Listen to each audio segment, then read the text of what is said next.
Bespoke radio for the masses. Headline edition, July 8, 1947. The Army Air Forces has announced that a flying disc has been found and is now in the possession of the Army. If the game is rigged, change the game. Game changer. I occasionally think how quickly our differences worldwide would vanish if we were facing an alien threat from outside this world. This is Fade to Black with your host, Jimmy Church, on the Game Changer Radio Network and KGRA, the Global Radio Alliance. I need your help to get to the year 1985. You're listening to Fade to Black with Jimmy Church on the Game Changer Network.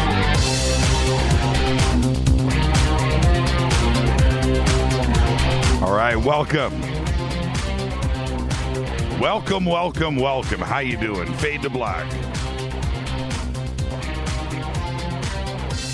Bespoke radio for the masses. Today's Tuesday, February 23rd. 54 days into the new year, 310 days left. We are live from the bunker right here in downtown Burbank, California. I would like to welcome everybody listening all around the world, all across the United States. Hither and thither, to and fro, back and forth, up and down, east and west, north and south, far and near. This is Fade to Black for KJCR and the Game Changer Network and KGRA, the planet. I'm your so humble host, Jimmy Church. What is cracking, everybody? I've been waiting for tonight's show for over 2 years. That's right. Tonight, we have Celeste Yarnall. That's right. The ancient alien goddess is with us tonight. Very excited. Tomorrow night, Adam Ambrose and his life story and ET contact. And then next Thursday, not this Thursday night, next Thursday, not this Thursday, next Thursday, we'll have comedian Ryan Singer live in the studio to co-host Fader Night. Ryan's got a gig at a big comedy club Thursday night. So there you go. All right. The call-in number tonight, 323-825-5045. Ah, yes. Man, excited about the show last night. Very excited. That was really cool. What was the Conscious Life Expo? And again, I want to thank you and Serena and Rhonda and T and Donna and Diana and everybody over there. Thank you so much. It was a great show last night. Thank you for letting us bring that to you because we actually needed to relive the weekend. That is such a great, great show. All right, now, and what did get us through the weekend, I'm not kidding. Again, I got email today, again, from one of our listeners, two of our listeners, about Life Change Tea. Yeah, thank you for that. And I mean it, because I don't dispense of medical advice, and we have a doctor-patient relationship. I can't reveal certain things, but it's cool. Thank you, Life Change Tea. It is all that, isn't it? Right now, just go and visit Life Change Tea. Help us, help you, help yourself, help the show, support the show. GetTheTea.com. The banner's over at Jimmy Church Radio. Go and do it. Just mention Jimmy when you order, by the way, and you're going to get yourself some free shipping. You can do that on the phone or online. Do whatever you got to do. Also, today, I saw in Twitter, this blasted by really quick in TweetDeck. Somebody posted their new Studio Dome surround sound system. Who was that? Oh, man. I can't remember. And now I feel bad. It happened really fast. You know how Twitter goes. And it just blasted by. But I did see it, and they posted a picture. Very cool. The Fadernauts special is still running for all of you Fadernauts. Just go to the Studio Dome banner right there. Select the surround sound system. Use the promo code Jimmy. You get that whole system for $99. It lists for $299. A subwoofer, 2 wireless satellite speakers, cables, power supplies, everything you need. Cases, hard shell cases. Really cool system. Really cool. I mean, it sounds good. All right? Go and do it. Now, help support the show. That's what you do. All right? We have a full summer coming up. Oh, man. I don't know how we're going to pull all of this off. We have a new, oh, man. It just the thought is exciting. We're going to make the announcements on this in a day or two, but we have a new expo that we'll be doing probably at the end of April. Then we have Contact in the Desert in June. Then we have the Roswell Festival in July. Then we have UFOs Within Reach, August 19th through the 21st in Big Bear, California. That's it. That is a full summer of events.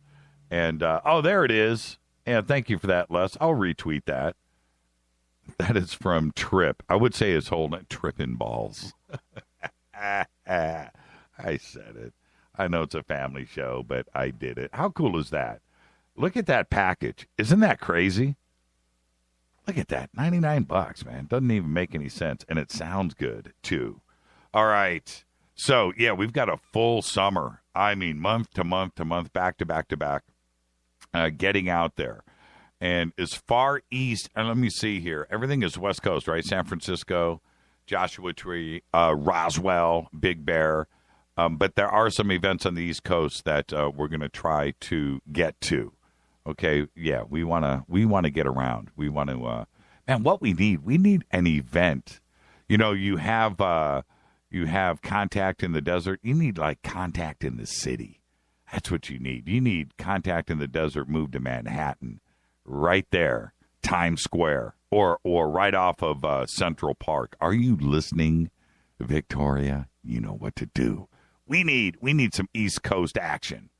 That's what we need. Let's get this show cracking. Got a lot to talk about tonight. Of course, last night, the season finale of The X-Files. More on that in a minute. I'm still angry, and I'll get to that.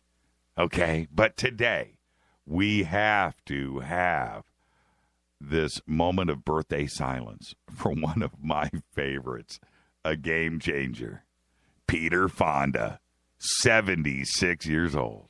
Unbelievable. Easy Rider. Still love that movie. Got the DVD. It's amazing. Future World. I talk about it all the time. But did you see him in Boondock Saints Part 2? Whatever it was called. Did you see that? I didn't even know that was Peter Fonda for about 5 minutes. He was so good in that. Scary, too. Really well done. Peter Fonda, happy birthday. Also today, another great Aerosmith guitarist Brad Whitford is 64. All right. Just saw him at the NAMM show, by the way. Follow us on Twitter at JChurchRadio. He had a goatee. He had a beard. I think Brad had a full gray going on. Follow us on Twitter at JChurchRadio, Facebook, YouTube. Everything is Fade to Black. We do have two full montages of the Conscious Life Expo over on our company page, JimmyChurchRadio.com. If you want to go, there are two albums there. One is of everything, and one is of the broadcast Friday night. And some pretty cool stuff there. So go and check it out. Two albums if you want to look at everything. Some of the stuff we didn't post, and go check it out. All right? And, yes, the famous picture of me and Corey Good is there, too, as well. And let's see. Where are we? Okay, well, let me just jump ahead here really quick. On this day in history, 1978, crazy day. On February 23rd in 1978, both Barbra Streisand's The Love Theme from A Star Is Born and Debbie Boone's You Light Up My Life, I'm not kidding about this, were awarded the Best Song of the Year, Grammy. The first and only tie in that category in Grammy history, Song of the Year. You heard me, Debbie Boone and Barbra Streisand. Okay? Guess who the loser was? Guess who was on the list? Are you ready? Hotel California by the Eagles. Lost to Debbie Boone's You Light Up My Life. And that just goes to show you how messed up. They don't even know, man. They're just, those Grammy voters are just literally phoning that in. That's it. They're just doing check marks. Fate or fact, the words idiot, imbecile, and moron all apply to me. But the words idiot, imbecile, and moron were originally medical categories for intellectual disability. Yeah, and that is a fader fact. Well, all right, I'm going to do this, and I don't want to make you upset. I just want you to think. There's a difference, okay? I just want you to think. So can you think with me for a moment? Let's all join together right now in this electronic universe. Because season 10 of The X-Files ended last night. Yeah, with a cliffhanger. And, well, it was a pretty big one at that. But still, more on that in a moment. It was called My Struggle Part 2. My Struggle 2. Which was bookended with My Struggle 1. The 6-episode season opener. Both were pretty good. But the first, okay, well, you know what? No. My Struggle 1 was excellent. My Struggle 2 wasn't. You weigh them together, and they were pretty good. Let me be clear. But episode 1 of the series was definitely the best, and it just seemed to go downhill from there. It started off so promising. But is this a review? You know, what I'm spewing out now? It's certainly improvised. And I just want you to know I'm speaking from the heart. And it's not really a review. It kind of is. Well, sort of. Just go with me, please. It's just that we were so excited about the return of Mulder and Scully that we assumed that Chris Carter was just as excited as all of us. And he would actually get with his team of writers and just like crank out the good stuff. And although it's been a long time and he certainly could have avoided any fluff and kept things intense and intelligent, he chose not to. It just didn't happen. You've heard me talk about that first 15 minutes of My Struggle 1, which was pretty intense. It was for us, wasn't it? Everything was there, and it was set up for the next 5 episodes. It was like a tease. What happened? What happened? Well, My Struggle 1 was written and directed by Chris Carter. He put so much information on the table, and then he just left it there. You've heard me talk about all of it. And there was no explanation of all of those things that he threw on the table. And I thought he was going to go back to that. He had 5 more episodes to light it up, to fly a mission, to drop a bomb, to get this done for us. Element 115, free energy, black triangles, the NWO and the cabal and abductions, even Roswell. It was all there. He could have really covered the internet wave of information, which he dabbled in. He could have gone with the disinfo on the internet and disclosure on the internet, the DOD, the CIA, the NSA. It was all there. But we got nothing. Nothing. Episode 2, Founder's Mutation, was the second part of the 2-night debut, if you remember. And shouldn't those have overlapped? Shouldn't it have been a continuation? Shouldn't he have set the tone for the season? But he didn't. And it was cool. Strange sounds in your head followed by a letter opener in your ear. Cool. Good story. But it had nothing to do with continuing the theme from the night before. Right? Secret technology, Roswell, aliens. Nothing. But it was, for me, an indication of what was to follow for the next 4 episodes. Why? Because this was written and directed by James Wong. Chris Carter had nothing to do with it. And the downhill slide started for me. I like continuity. You've got 6 episodes. Tie them together. You can have your Where Man episode. Tie it together. You can have your Founder's Mutation Noise in the Ear episode. Just tie it all together. Episode 3, Mulder and Scully meet the Weremonster. Comedy, yes. Funny, yes. Well done, yes. But it was also a serious standalone, out of sync with everything else in the season. And this was written and directed by Darren Morgan. Again, no continuity, no consistency, no overlap, nothing there. Episode 4, Home Again. The Band-Aid Man, remember on his note, ripping bodies apart. Very cool. Dug it. Cool idea. But it was a standalone.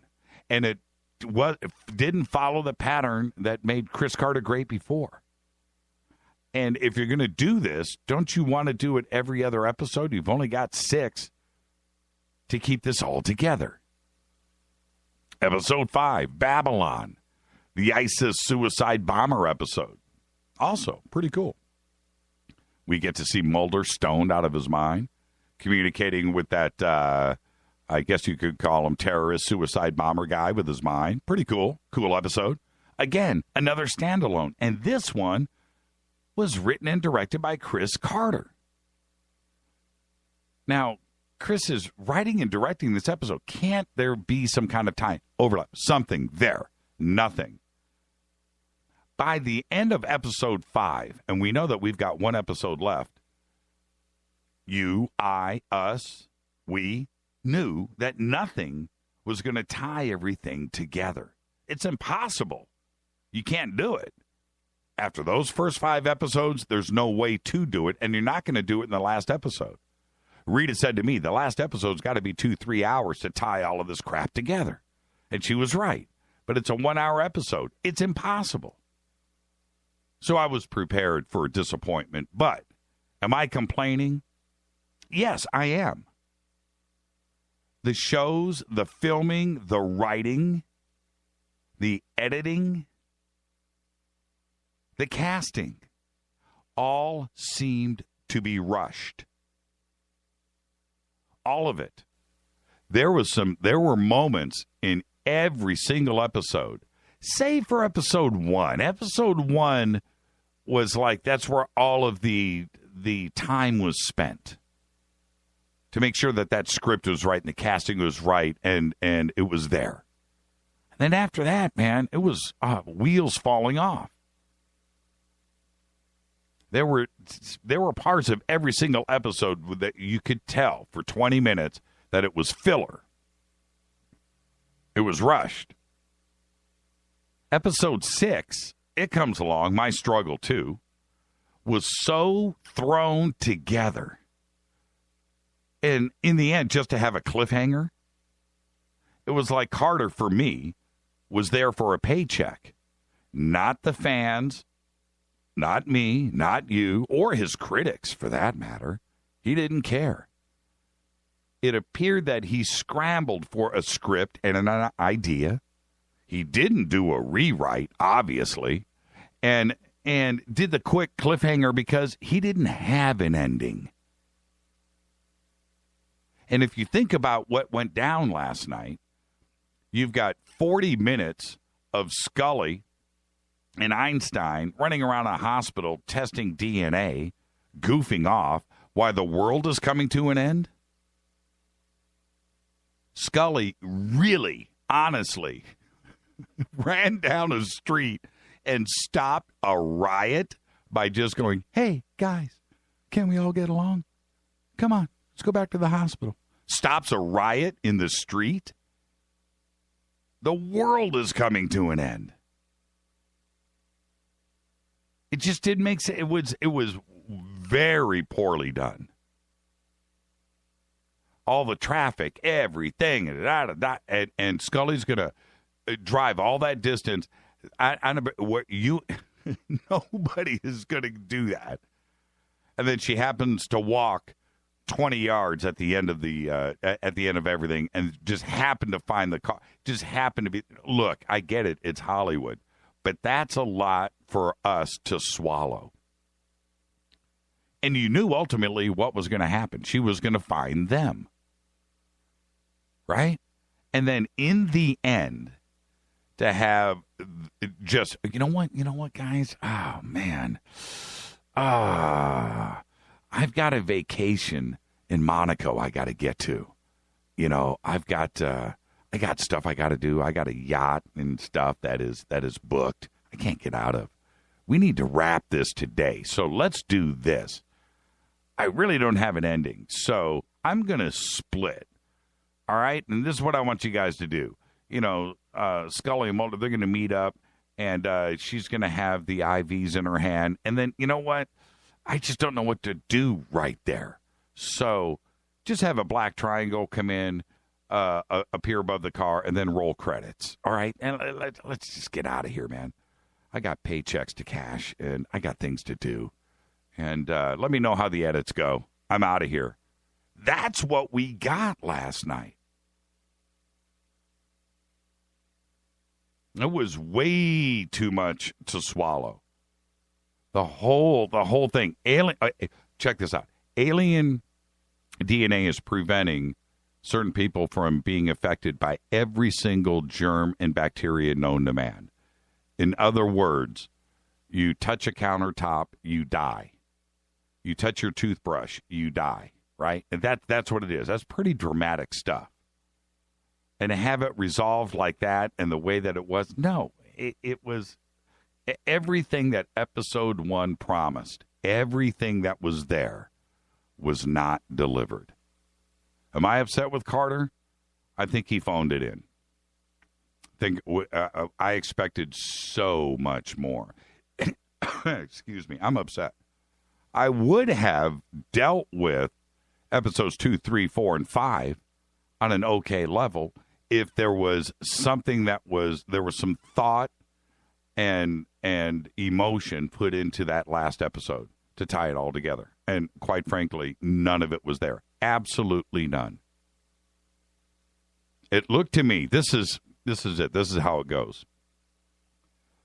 Carter woke up in the morning, had to write the script for episode 6, wrote it between, I'm going to say he wrote it between lunch and dinner in about a half an hour.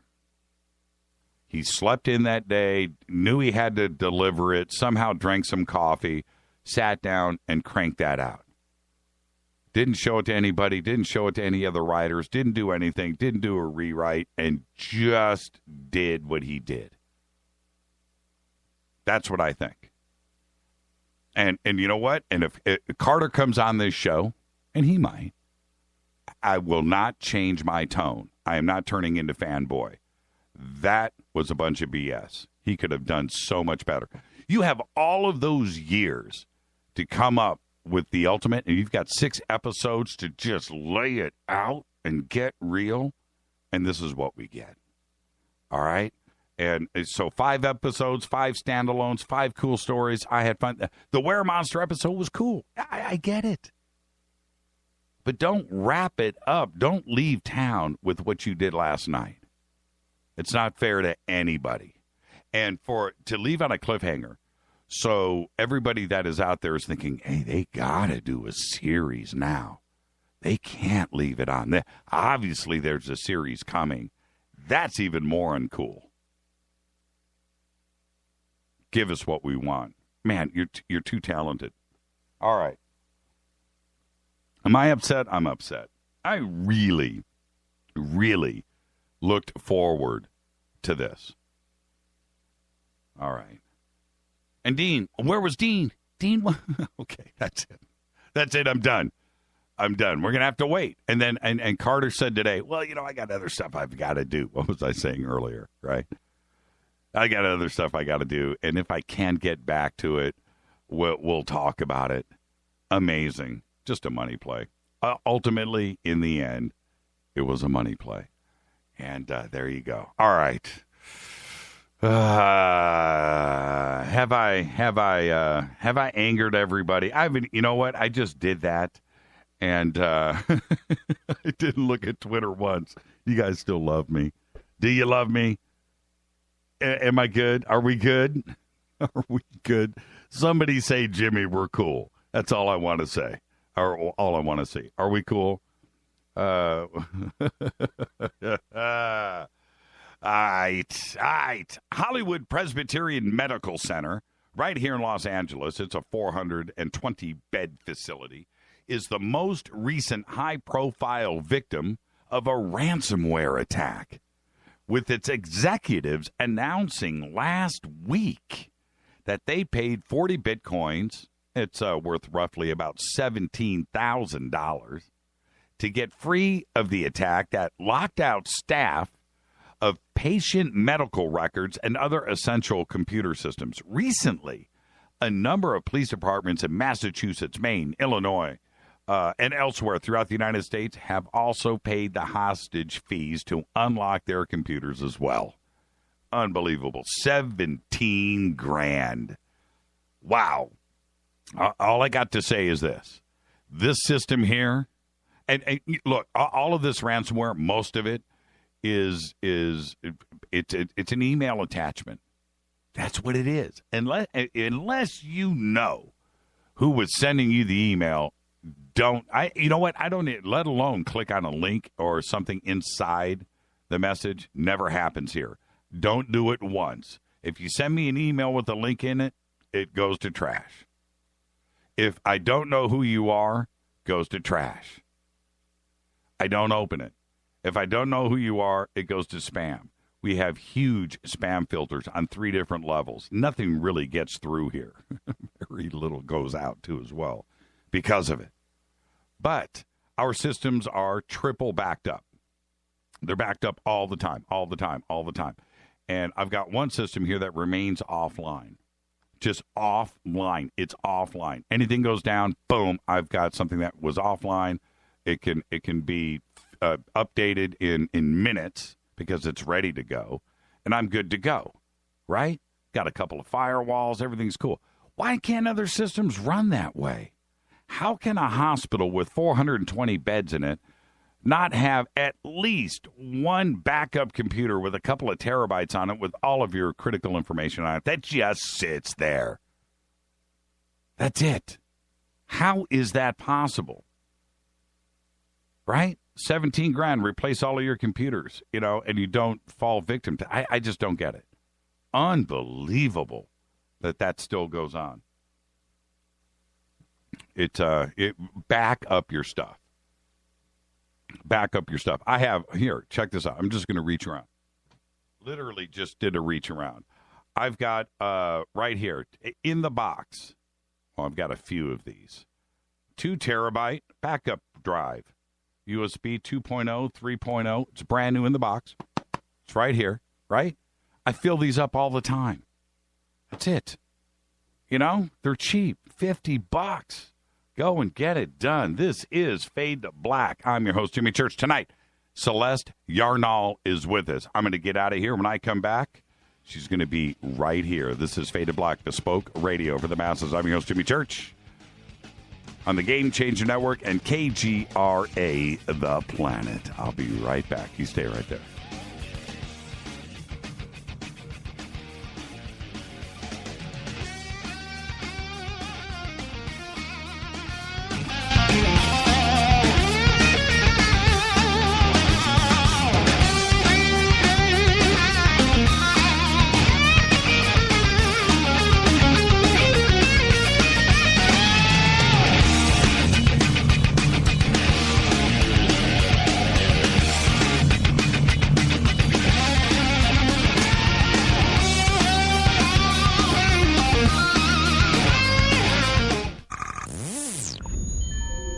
You're listening to Jimmy Church, Fade to Black. Fade to Black will now pause for alien identification. The station that talks the net. KGRA Radio. What's up, revolutionaries? It's me, Jimmy Church.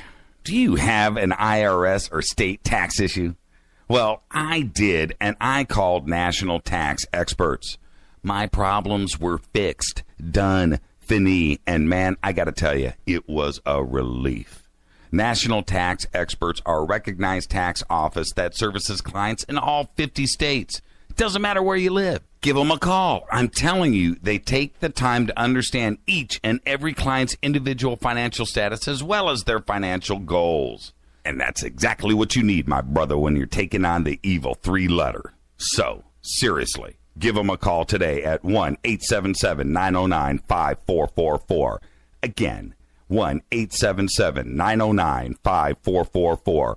Or go check out their website, www.nattaxexperts.com. That's NATTAXEXPERTS.com. Tell them Jimmy sent you. Okay, nurse, let's get this man to the ER stat. Right away, doctor. We see this every day. Heart attack or angina pain due to blocked and clogged arteries. Chelation can remove obstructions or blockages from arteries and help avoid painful and expensive surgery. Now there's Angioprim. It's a liquid oral chelation product that you take with juice. You start to feel the results fast. Angioprim increases blood flow all over the body, and that means more energy and strength to take on the day with less aches and pains. 60 years of research has gone into chelation, and Angioprim is the result. A safe and easy way to unblock your veins and arteries from buildup that slow circulation. Paging Dr. Jones. Please report to the emergency room right away. Log on now for a special radio offer from Angioprim. That's angioprim.com/radio. ANGIOPRIM. Angioprim.com/radio or call 877-882-7221. That's 877-882-7221. 9 out of 10 geneticists agree.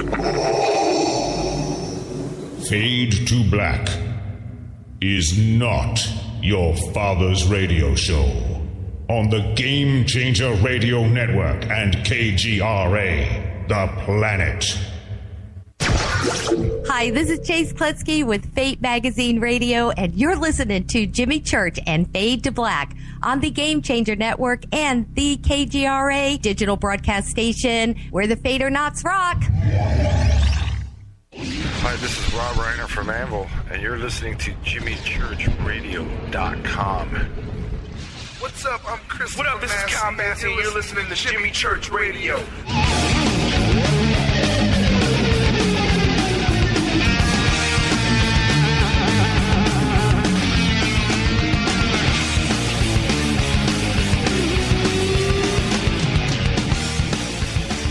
Welcome back to Fade to Black, bespoke radio for the masses on the Game Changer Network and KGRA, The Planet. Follow me right now on Twitter at JChurchRadio. Use the hashtag F2B. Come join the sandbox. Hang out with Celeste and all the rest of us tonight. Been waiting for the show for a long time. More on that in a minute. Celeste Yarnall, PhD. Began as a model, a spokesperson, and actress fresh out of high school. She was discovered by Rick and Ozzie Nelson while walking past their offices at General Service Studios right here in Hollywood, California. Then Jerry Lewis personally selected her as one of the students in The Nutty Professor. Celeste co-starred in Live a Little, Love a Little with Elvis Presley and starred in Roger Corman's The Velvet Vampire. More on that when we get Celeste right here with us.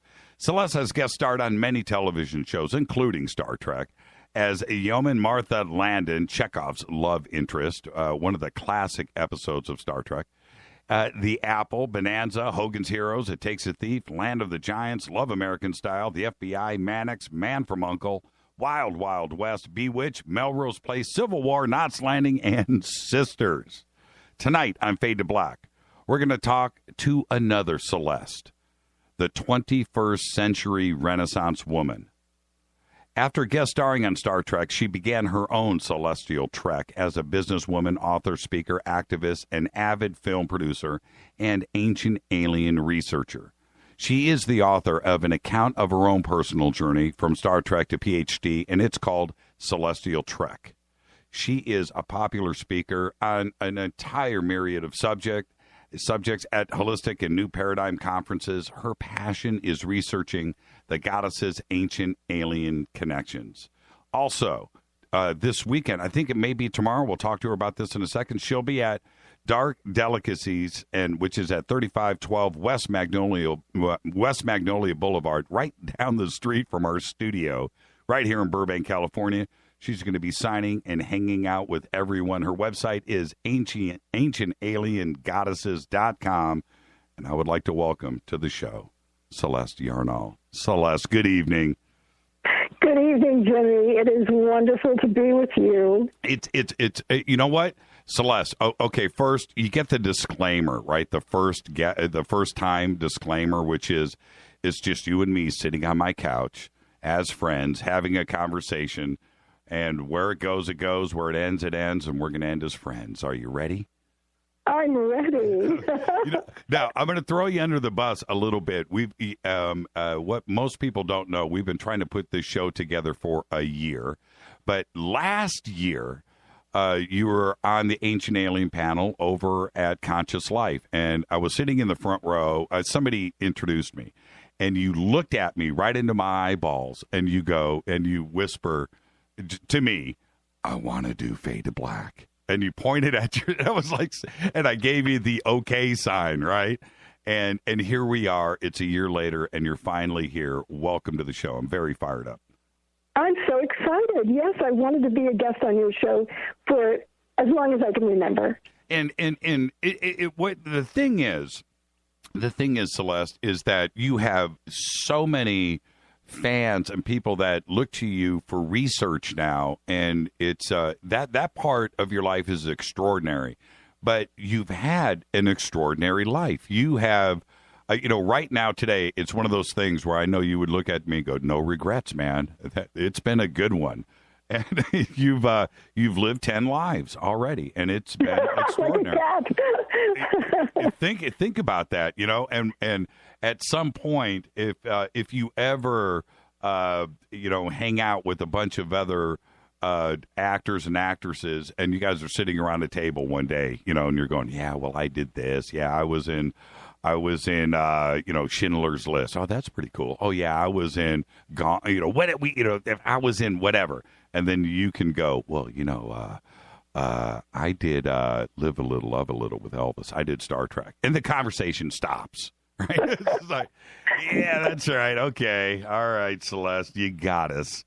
And it's just been a great run for you. Now, before we get started, we were talking before the show, and most of the listeners to the show know about my affection for all things Elvis. And wait a minute. Okay, I put them on. I've got my Elvis sunglasses on right now, right? Okay, I got them. You're not wearing your Elvis sunglasses, are you? Hey, whoa, Rita, come in the studio and take a pic of me right now. She's in the studio next door. And I have a pair of Elvis sunglasses too. I got these. A friend of mine went to Graceland years ago, 20 years ago. And he goes, "Dude, man, I'm here in the gift shop. Check your mailbox in a couple of days." He was on vacation going across the country. And these showed up. And I've had them for like 20, 25 years. And, I've got lots of things I've lost in 25 years. Still got the Elvis sunglasses. Well, they're still pretty fashionable, Oh, they're cool, man. They're cool. And they got the orange lenses on. So, anyway, I just want to do this for me, if it's okay. It's just that, how long did you, hang out with Elvis? How long did that last? And is he as cool as I want him to be? Oh, he was beyond as cool as you want him to be. He was an absolutely amazing, charismatic, really kind and gentle person. He had the ability, he was like a chameleon. He'd be one way with the men and then another way with the women. And, the thing that always touches a woman's heart is the little boy in a man, that really gentle, kind, loving, compassionate side. And he was able to, he showed me his very vulnerable side. And then I would see that very same Elvis out tossing the football around with the guys, jamming with the musicians. And he would be a completely different person. But we really, we just had an amazing time. We became very close friends. He opened up to me. There was, you know how you could just meet some people and you click. It's like you've known them through many lifetimes. Right. And that's the way it was with Elvis. He was a very deep, spiritual, and troubled person insofar as he never understood why he got all this acclaim. He never felt that he deserved it. He just loved to sing. He just loved musicians and loved the music. And a lot of people probably don't know this, but he could sing opera. One of his favorite people, and your listeners are probably too young to even remember this man, whose name was Mario Lanza, kind of like what one of the three tenors would be today. Right. Brilliant, beautiful tenor voice. And he could emulate Mario Lanza and sound just like him. And he was just very deep, very spiritual, and you're going to love this. Well, first of all, I'll tell you one quick little story. When we were filming, this was during the time that Martin Luther King had been assassinated, and we were both devastated by this, and he and I watched the funeral of Martin Luther King in his dressing room, and we were both sobbing. He was sobbing in my arms, and all of a sudden he kind of stood up and he said, if I can't be there in person, I'm going to sing for him here. And he started singing Amazing Grace a cappella, and it was just overwhelming. It was like somebody would take your heart and just crush it, you know, because he was so aligned and so empathetic to that cause. And even though other people have said things about him, I would have to say that he was just very supportive of equality, equal rights, in every way possible. He with singers today, especially the young ones, everybody's into auto-tune and digital processing. Elvis was singing a cappella right there in the dressing room, watching that. Sounded like Elvis, didn't he? Oh, perfect pitch, huge range, incredible memory for lyrics, just right on the note, you know, just absolutely beautiful. But what a lot of people don't know is the depth of his spirituality. Yep. And he was a UFO fan. Yep. In fact, his father told the story that over their house in Tupelo, Mississippi, the night that Elvis was born, there was this blue light over the house. And Elvis had many sightings when he'd be out in the desert. And on his desk, in fact, Giorgio Tsoukalos asked me to have a photograph taken of it because I told him one day that when I was at Graceland being given kind of a little private VIP tour of the house, right, on Elvis's desk was a copy of one of Eric von Daniken's books. And Giorgio said, "You're kidding." He said, "Eric would go crazy for that." So I had one of the people take a picture of it and send it to him.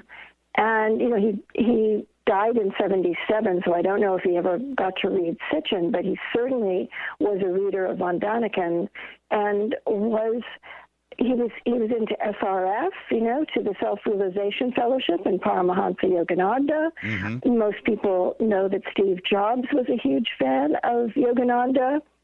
He was close to the woman who, Dayamata, who ran the Self-Realization Fellowship in Pacific Palisades. He was very deep spiritually and very open, very conscious.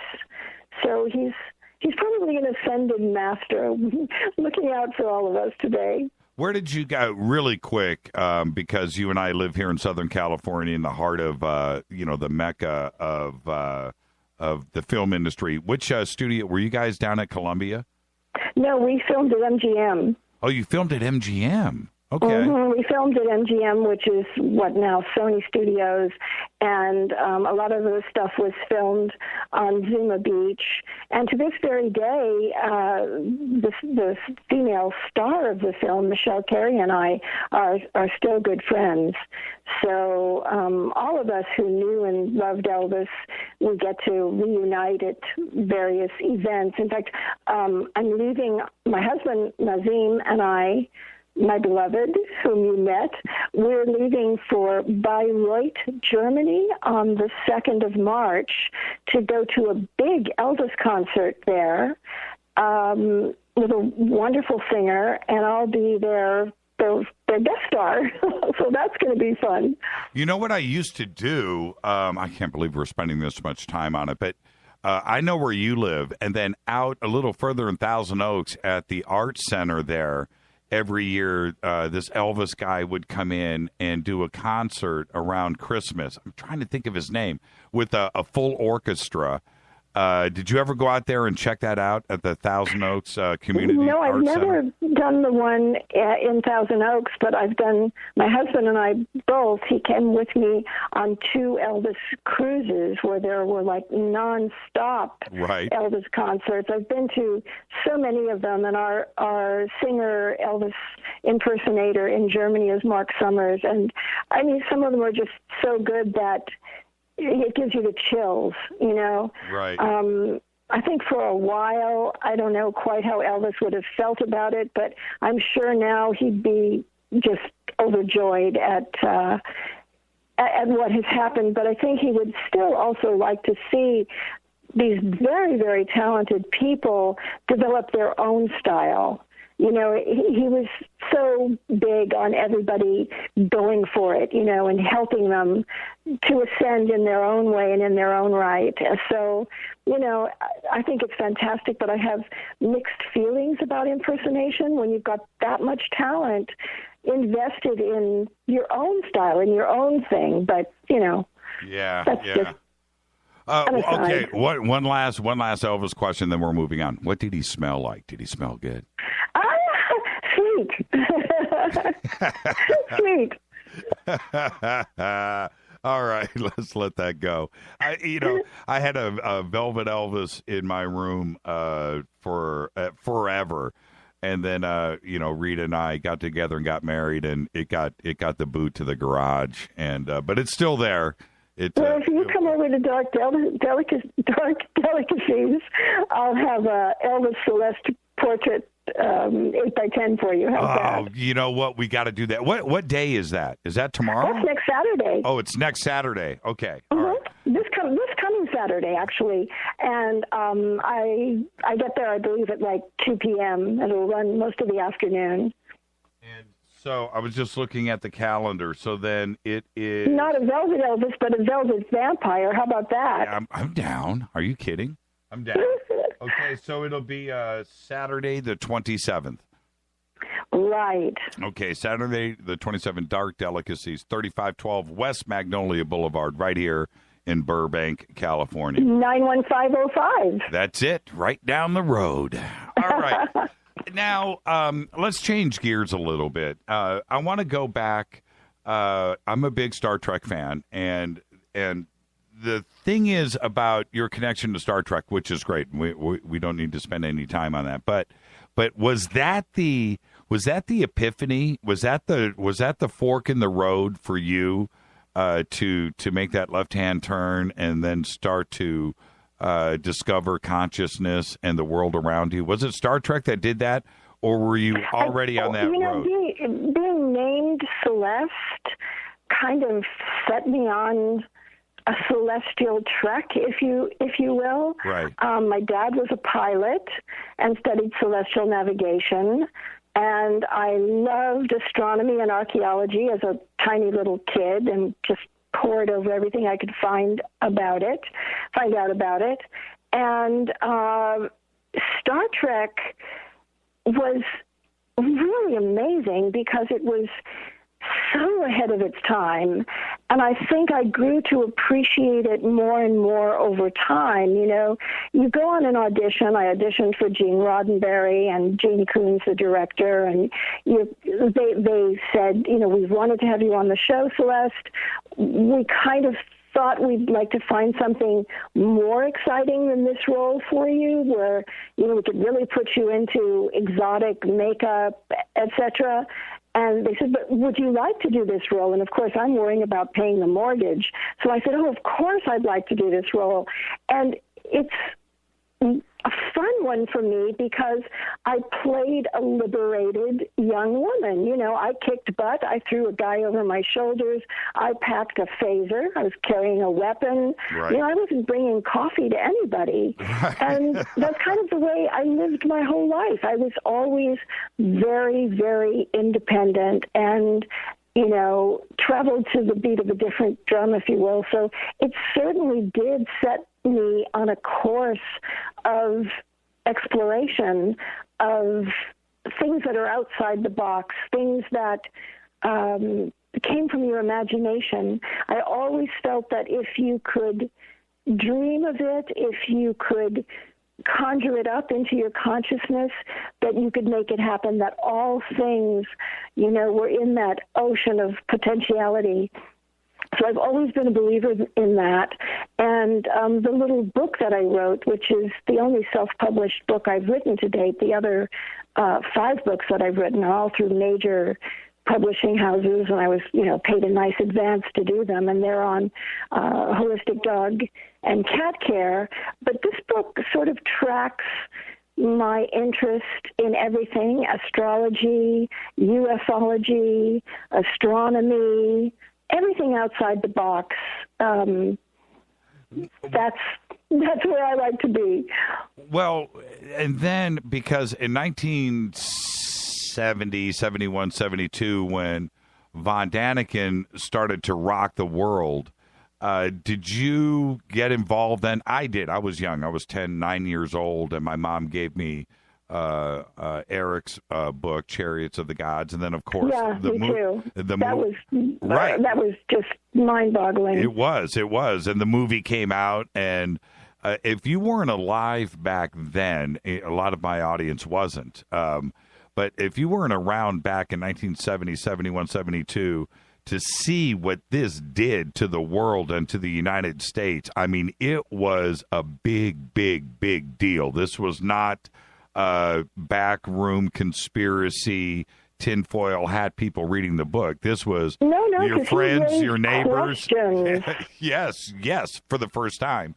And so did you do that? Did you grab the book in 70, 71 and see the movie? I read everything I could get my hands on from existentialism to Buddhism to ancient religions to ufology, Daniken, then of course Sitchin. I've read every one of Sitchin's books again and again and again. I've seen every tape. I have every little card game. Right. I have a thirst for knowledge, and then I create a hypothesis of my own along the way that I call ancient alien goddesses, as you know. But, going back to Elvis for one quick second, if anyone has seen the scene that I do with Elvis, we're even talking about the stars. We're even talking about his astrological sign, which was incorrect in the film because he was actually a Capricorn and I'm a Leo. And he's referred to as a Sagittarius. But we're even talking about celestial things in the Elvis film as well. And I guess it's, my name has led me on that journey quite naturally. I think everyone is interested in the origins of their name, and my name translates to the heavens.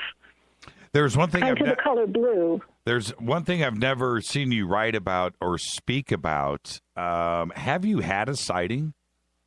Oh, yes, I came out at Contact in the Desert, 3 years ago. Oh, that's... After many years, I shared my stories yes, publicly. I take that back. And as you know, at the Ancient Alien panel this last weekend, I mentioned the latest experience that I had. Well, okay, let me correct myself. I wasn't at CITD 3 years ago. I was there 2 years ago, and last year. But you're referring to the first Contact in the Desert? Yes, and I kind of helped them set that up. I brought them Giorgio. I brought them Michael Tellinger. I was, very supportive of that venue, and so I promised Victoria and Paul that I would come out, if you will, with my Contact story there, and I did a PowerPoint and introduced what happened to me, which was life-changing. And hold on. Several that I spoke of. Now I need to interrupt you, and I'm being so rude. Okay, but I didn't see that presentation. I heard about it, and then last year at Conscious Life, I was sitting there waiting for you to mention it, and you didn't. And then this past weekend, you mentioned it and just moved on, and I was standing there at the podium. And I was like, what did Celeste just say? And then you moved on. You were deep in thought, and you just brushed past it. So that's I mentioned the heavy duty one where I was taken aboard the ship when I was in the hospital. Yes. So we're going to get to that. That's what. Okay, but let's back up. What was your first sighting? What was the very first sighting was really an interesting one. I was doing a television commercial for Pontiac with Frank Sinatra. And the director and film crew were very uptight because Sinatra will only do one take. And I was with a group of very beautiful girls, and the object was that we were all significant actresses, that we would surround Sinatra and there would be this one take and that would be it. And I've never been one to allow myself in any way, shape, or form to be abused. Abuse is something that doesn't resonate with me. I escape from anything that's abusive. And this particular crew, without going into detail, was being abusive. And so I went up to, and so far as being in the desert and not even bringing us a glass of water so that we were getting dehydrated, no food. So I went up to the assistant director and I said, I'm leaving. He said, you're what? I'm listening. Okay. I'm listening. I hear a little song back there. That you hear that playing through?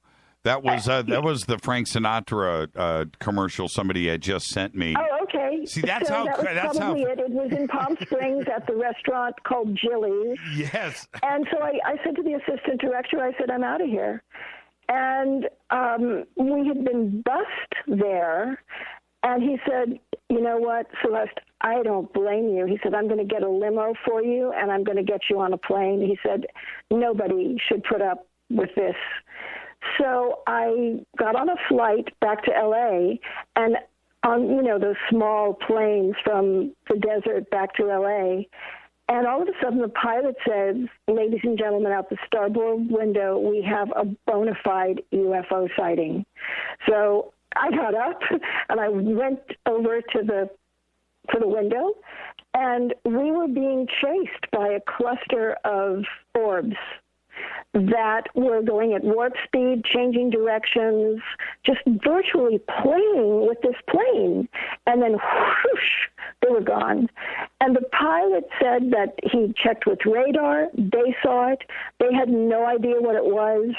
And he said the pilot announced to just a handful of people that were on this flight, he said, this happens all the time. He said, but we don't dare when we land report it, or they'll, send us for mental evaluation. It's just not worth it anymore. Right. But it happens all the time. So that was my first eyewitness account on a plane of being chased by a cluster that could sort of form up into almost a pyramid triangular shape, but also break apart. And how did that make you feel?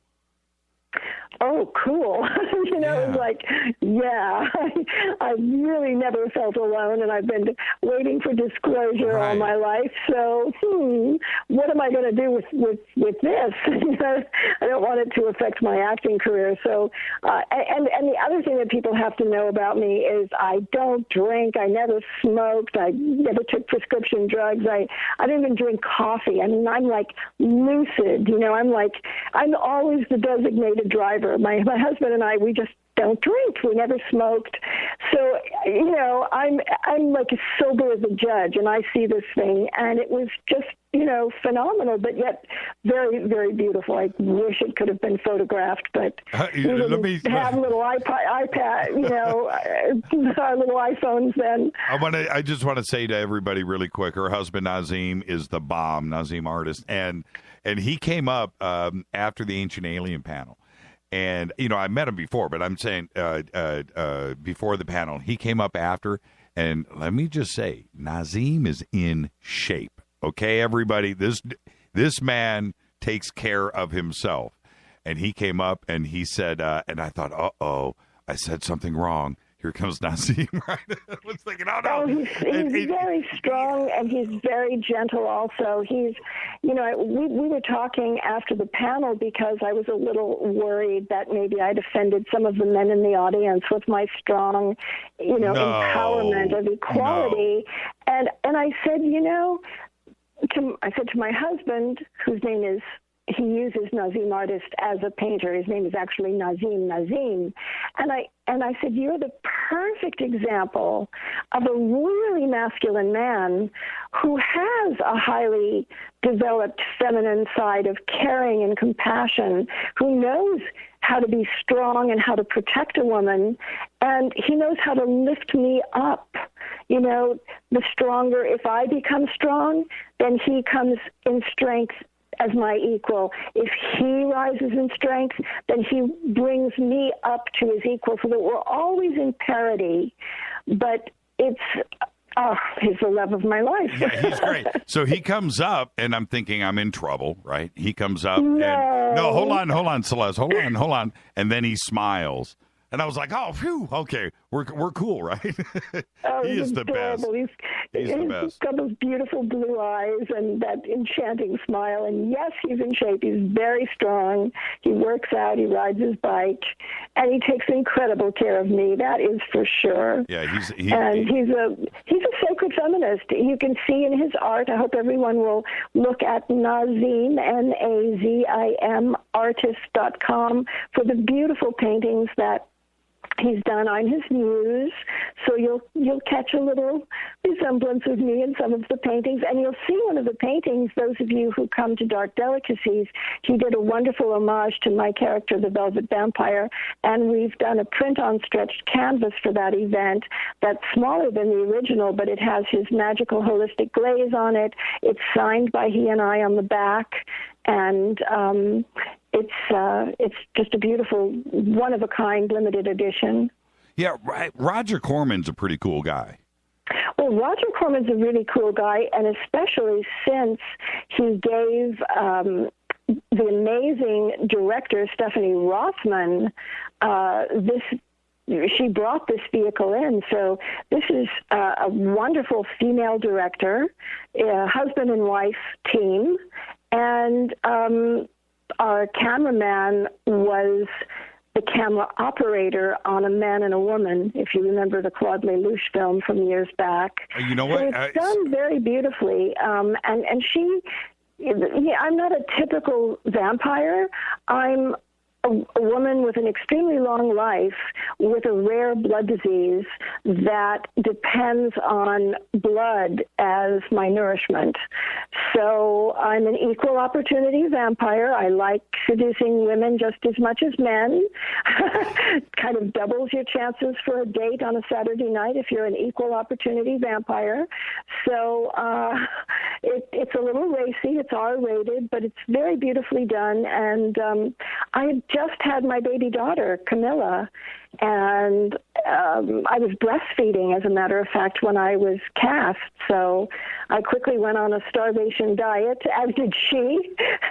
And I even took her on the set or out, wherever we would be filming upon occasion. And well, it's quite an experience. We blew past a network break. We were so wrapped up in conversation. So let's take that right now. Our guest tonight is Celeste Yarnall. I'm your host, Jimmy Church. Let me click a button. Okay, sorry about that network. We'll get it in now, and we'll be right back. More with Celeste. And then we're going to go to contact number 2. I'm your host, Jimmy Church. This is Bespoke Radio for the Masses on the Game Changer Network and KGRA, The Planet. Right back.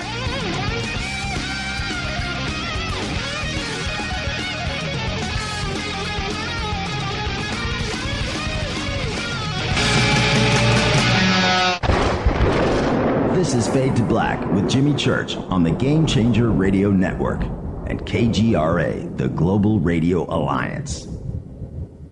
The station that talks the net. KGRA Radio. Hello, I'm Katie, and you're listening to my main man, Jimmy Church, on jimmychurchradio.com. Hi, this is Ray Hobbs here, repping the planet, and you're listening to my good friend, Jimmy Church, Fade to Black, on the Game Changer Network and the KGRA digital broadcast station. People love to shop. What if you could shop and it was actually good for you? What if you could actually purchase items that bettered your life? What goes into your body is important to what quality of life you have. How about shopping for items that better your health? GetTheT.com is that shopping place. We're not only tea, even though that's our #1 seller, we are about helping your health. There's Colostrum LD for those of you with autoimmune troubles. The product helps your stomach get on track. GI problems produce pain. Get relief with Colostrum LD. How about some fat burners? Or maybe some joint aid? Or a power cleanse? There's so much to tell you with very little time. So get help, health-wise, at GetTheT.com. That's GetTheT.com. Or you can call our friendly operators at 928-308-0408. That's 928-308-0408. Get help and relief by going shopping. Shop at GetTheT.com. That's GetTheT.com. Serving people with great products for over 8 years. GetTheT.com. Imagine no longer being tied down to your computer, but having the freedom to take live talk radio with you anywhere you go. TalkStream Live introduces our first ever iPhone application. The talk shows you follow now follow you, and your iPhone is now the fastest and easiest way to stay connected to the best talk radio on the internet. Let TalkStream Live transform the way you listen to radio. Listen to live talk shows 24 hours a day, 7 days a week. Mobile talk radio from TalkStream Live. Now available in the iTunes App Store. This is Toby Kebbell. You're listening to JimmyChurchRadio.com. Don't hurt me, Jimmy. I'm only little. Hey, I'm Adrian Grenier. And this is Ari Gold. We're the Honey Brothers. Yes. We are of the Honey Brothers. Hey, I'm Adrian Grenier. And I'm Ari Gold. We're the Honey Brothers. And you're listening to Jimmy Church. The Revolution. Hello, Fadernauts. Are you looking for the ultimate Bluetooth speaker system? Well, check this out. The Studio Dome surround sound system, featuring the Studio Dome 1 SD1 and the Studio Boombox SBB wireless Bluetooth speakers, is the perfect way to get surround sound without all of the cable headaches. With its own hard shell custom carrying case for taking your surround sound experience on the go. Each hard shell case comes packed with an SBB, 2 SD1s, cables, and power. It's just $99. And you use the promo code Jimmy and you get yourself some free shipping. Once again, Studio Dome brings you the best deal on the net. Anywhere. Just go to the Studio Dome banner, JimmyChurchRadio.com. Promo code Jimmy. Go Beckley Tappy. This is Micah Hanks of the Gralien Report, and you're listening to Jimmy Church on Fade to Black, across the globe on the Game Changer Radio Network and the one and only KGRA Radio, The Planet.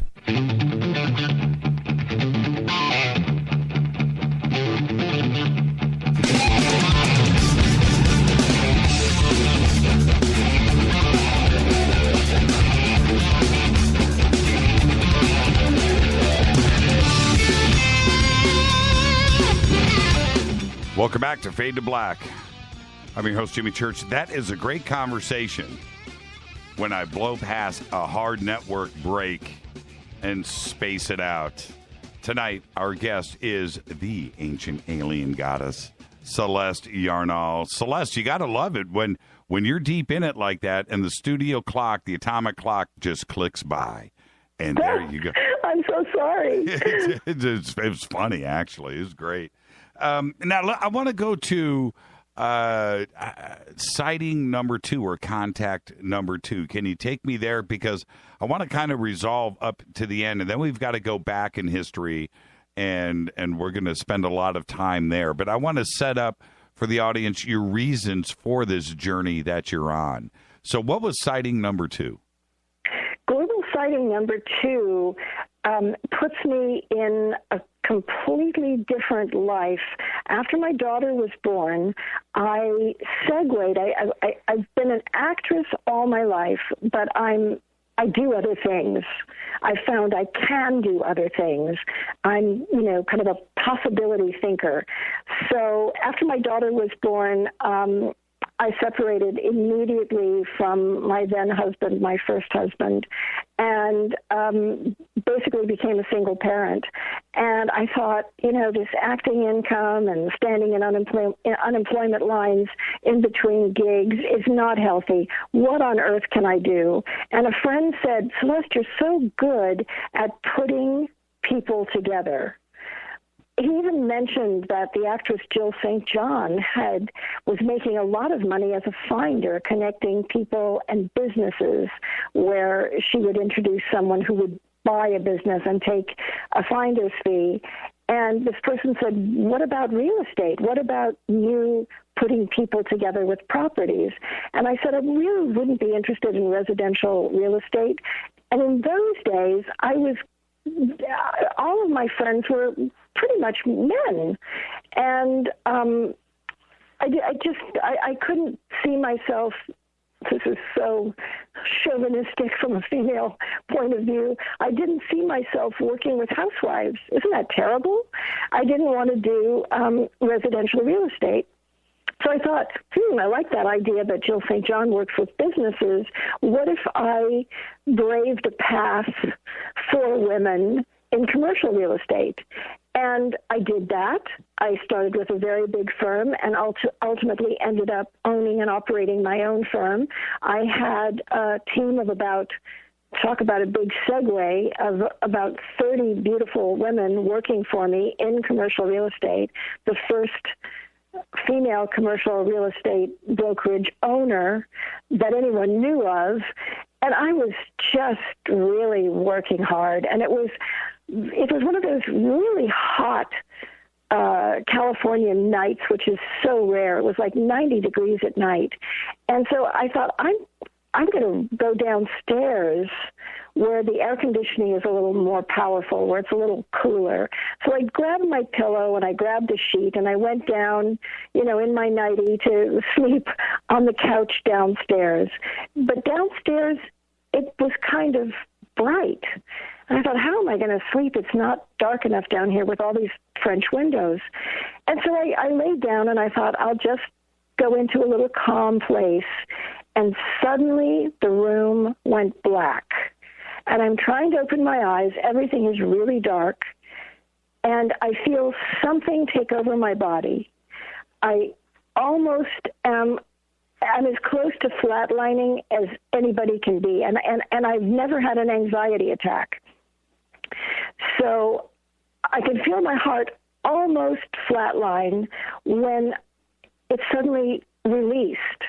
And as that released, these orbs came out of me.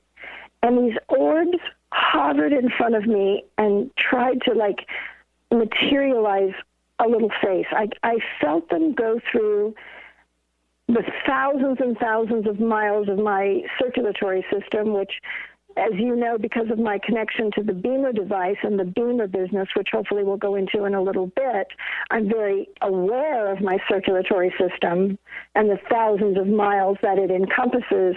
I felt these beings, these entities, go through every minute inch of it. And they materialized in front of my eyes. Nazim even did a little watercolor painting of it for me for contact. And just the suggestion of a face appeared to make me feel comfortable, like garnet eyes in one orb right in front of me. And with empathetic communication, of course not words, heart to heart, soul to soul, being to being communication, it said, "We're so sorry. We thought you were stronger than that. We didn't mean to hurt you. We'll never do that to you again."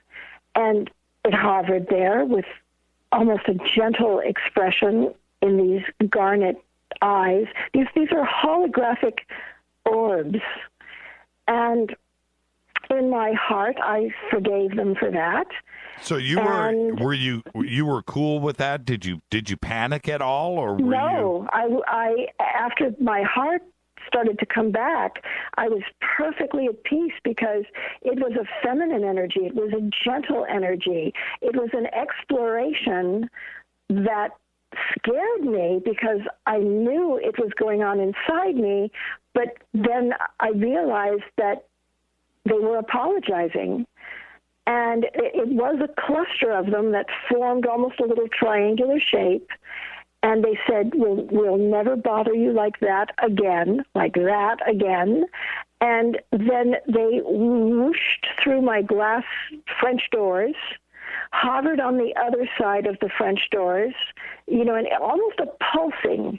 They were a pulsing, energetic hologram, some sort of nano. They changed shapes. They became invisible as they went through the glass, and then they materialized again on the other side. Then they shot up to the back of my property over the tops of the cypress trees and paused and formed the shape of a triangular mothercraft and disappeared. What city was this in? This is in Beverly Hills. Okay. And I ran upstairs, and I thought, I've got to call somebody. There's got to be. I dialed 911. I said, "Operator, is there a UFO hotline?"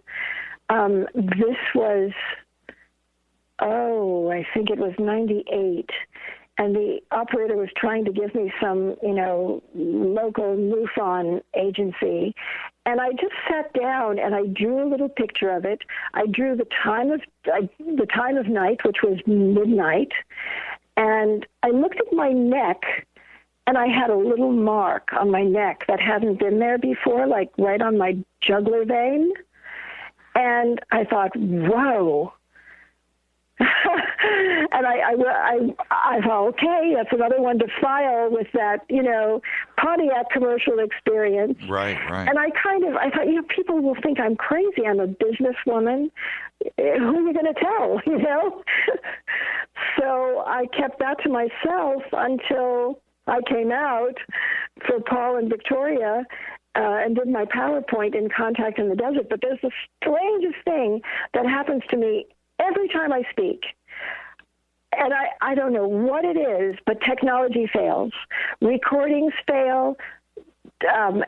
Photography fails. And my PowerPoints are, I never get a decent DVD that, I can share with people. They just fail. It happened last year at Conscious Life. It happened at Contact in 2014 when I did my Ancient Alien Goddesses PowerPoint. It went on for like 3 hours, and it didn't record. Wow. It's just crazy. Yeah.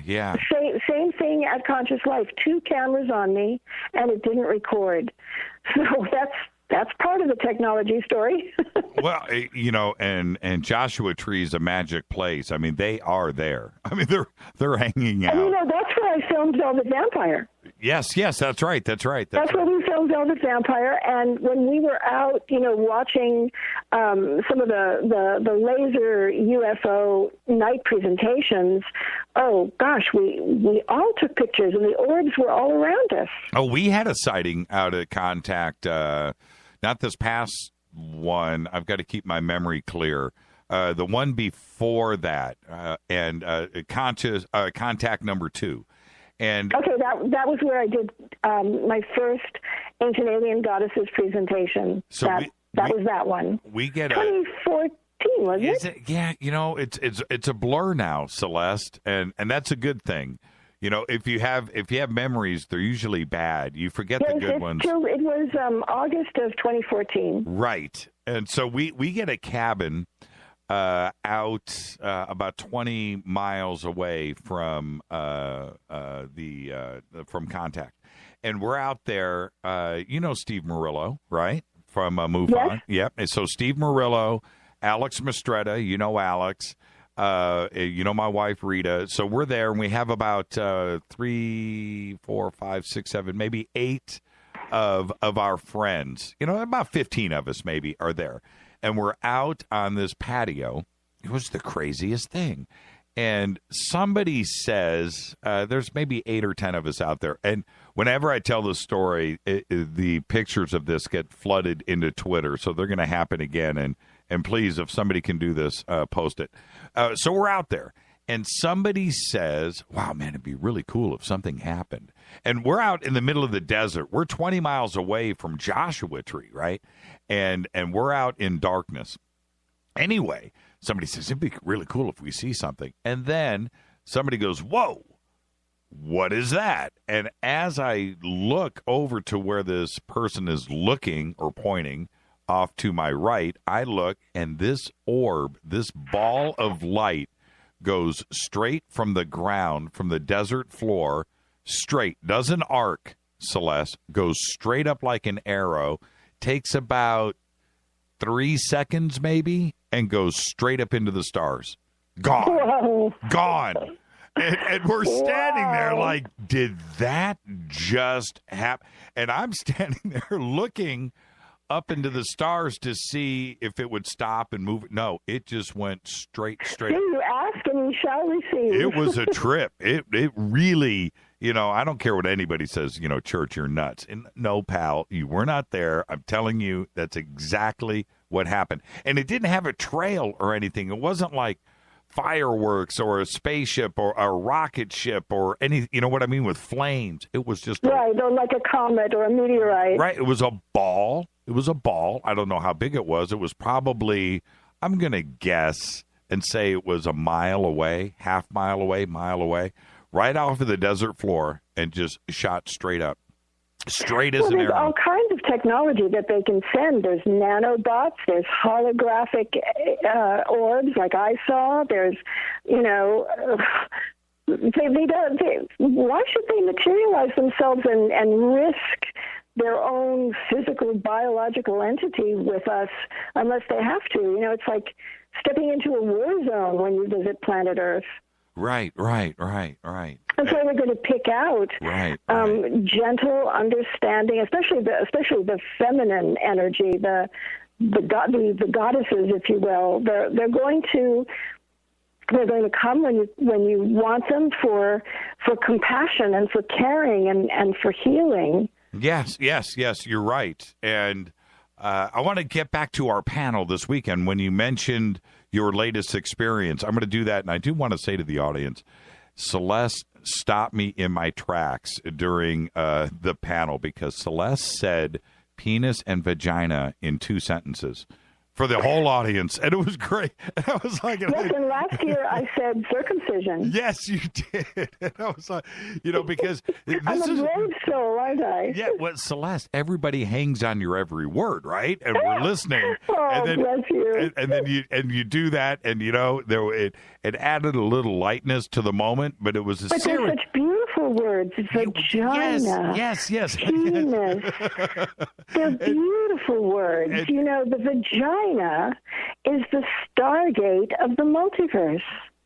Let's face it, it's a beautiful thing. The black holes are the incubator. They're the female sexual organ of the multiverse. It's where all life happens. And the white are the male energy. Everywhere in the multiverse, you have the perfect balance. We call it male-female, push-pull, yin-yang. Everything is set up with opposites. And you explained it so well, and we have plenty of time tonight. We're going to get into that, but it was one of those moments. Well, you know what I think? Here's another good word to add to that list. What's that? And I'm going to do a blog on it. In fact, I'm working on it right now, but I rushed that one blog out for you about Mr. and Mrs. God that hopefully we can talk about a little bit, or just, refer people to my ancientaliengoddesses.com website. But when in exploring this work about the black holes being the womb, the white, the male sexual organ, it suddenly dawned on me that every culture in the world has this goddess mythology or history or herstory of where the goddess, the great mother, creates the world. So why couldn't the Big Bang be the goddess's first orgasm? Yeah, why not? Why Why not? I'm going to claim that one as my own, because I don't think I've ever heard. We've got string theory, and we've got every imaginable Big Bang theory. I'm going to claim that one for my own. Well, the Big Bang theory is the goddess's first orgasm that created the world where all life came from. You see, this is what's great about that statement is when you look at other scientists, astronomers, physicists. Well, not really, because the Sumerians were brilliant astrologers. Well, but what I mean is this, is instead of looking at black and white and the Big Bang and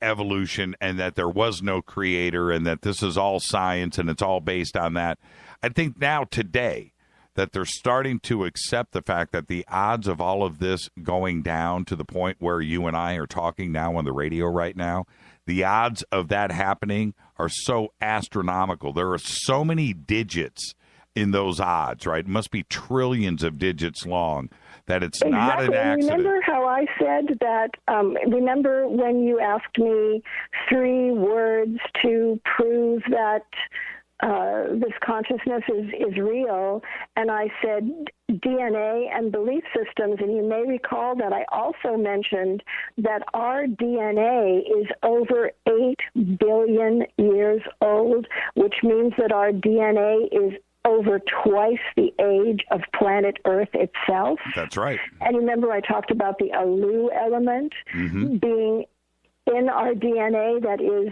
encoded right into our DNA, that is the signature of intentional interference. And of course, for my money, that signature is the handwriting of the creatrix goddess Ninmah, who was assisted by her half-brother Enki, who probably came up with the idea to create the first Adamu. But Ninmah was the geneticist. Enki was the architect, and his son, Ningishida, by their other half-sister, Ereshkigal. And look at that. The Father, the Son, and the Holy Ghost. Excuse me, Holy Ghost. Right. She is the creatrix, assisted by the Father and the Son. So, well, and that's where ancient alien goddesses will hopefully I'll be able to get it into. I'll be strong enough to get it into a book. My health crisis interrupted the writing of it, and but I think it's a story that really needs to be put out there along with everybody else's hypothesis. The only thing that troubles me in ancient alien theory. Well, we have, hold on, Celeste, we have 20 seconds here before the break. So okay. Let's go ahead and do that. And when we come back, we're going to talk about that. But also, I want to talk about what you wrote about, which is fascinating, that why not have a male and female God? Why aren't there partners? Why aren't there both? And you present it really well. And I want to visit that right after the break. This is Fade to Black. Our guest tonight, Celeste Yarnall. Great conversation. Don't go anywhere. More with Celeste right after the break. Stay with us.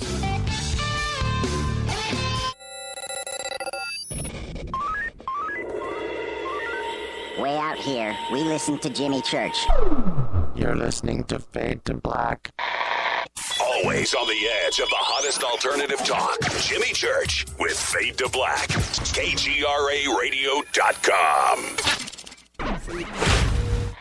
¿Qué tal, mis amigos? Yo soy Mario Carson, el tiburón, y los invito para que escuchen a mi buen amigo Jimmy Church Radio. ¡Claro que sí! Hey, I'll make you a deal. Give me 60 seconds, and I'll give you directions to the Fountain of Youth. Okay, I'm joking. Well, kind of joking. No fountains, but youth, I got. Nature's Youth, and their premier anti-aging product, Nature's Youth RSF. With your sensible diet and exercise plan, Nature's Youth RSF can help you look and feel better. RSF is an all-natural amino acid supplement that supports your body to naturally increase HGH levels without any synthetic hormones. And elevated HGH levels can contribute to increased energy, improved libido, reduced body fat, and improved exercise capacity. Let's be honest, who doesn't want to look and feel younger? Visit the newly designed website at naturesyouth.com or call 800-333-6923. That's 800-333-6923, and like them on Facebook, and you'll be included in contests and exclusive offers. What a deal. Oh, speaking of deals, my time's about up.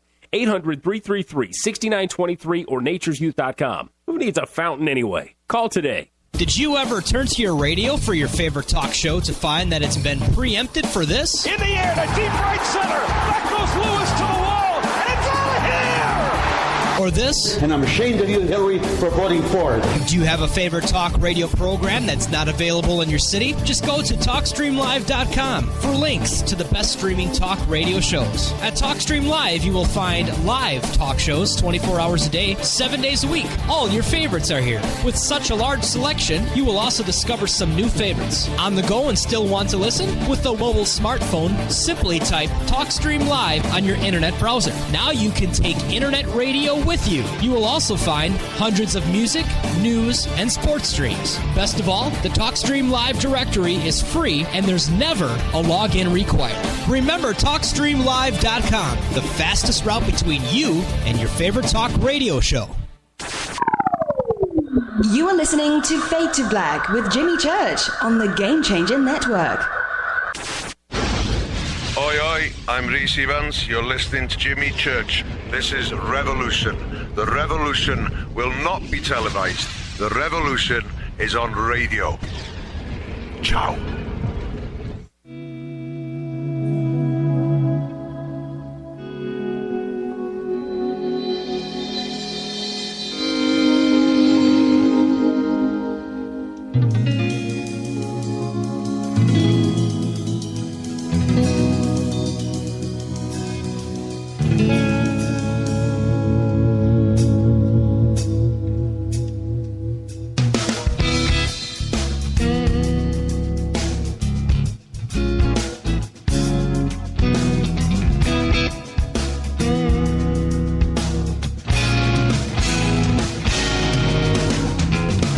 Back to Fade to Black. I'm your host, Jimmy Church. This is Bespoke Radio for the masses on the Game Changer Network and KGRA The Planet. You can follow me on Twitter right now at JChurch Radio.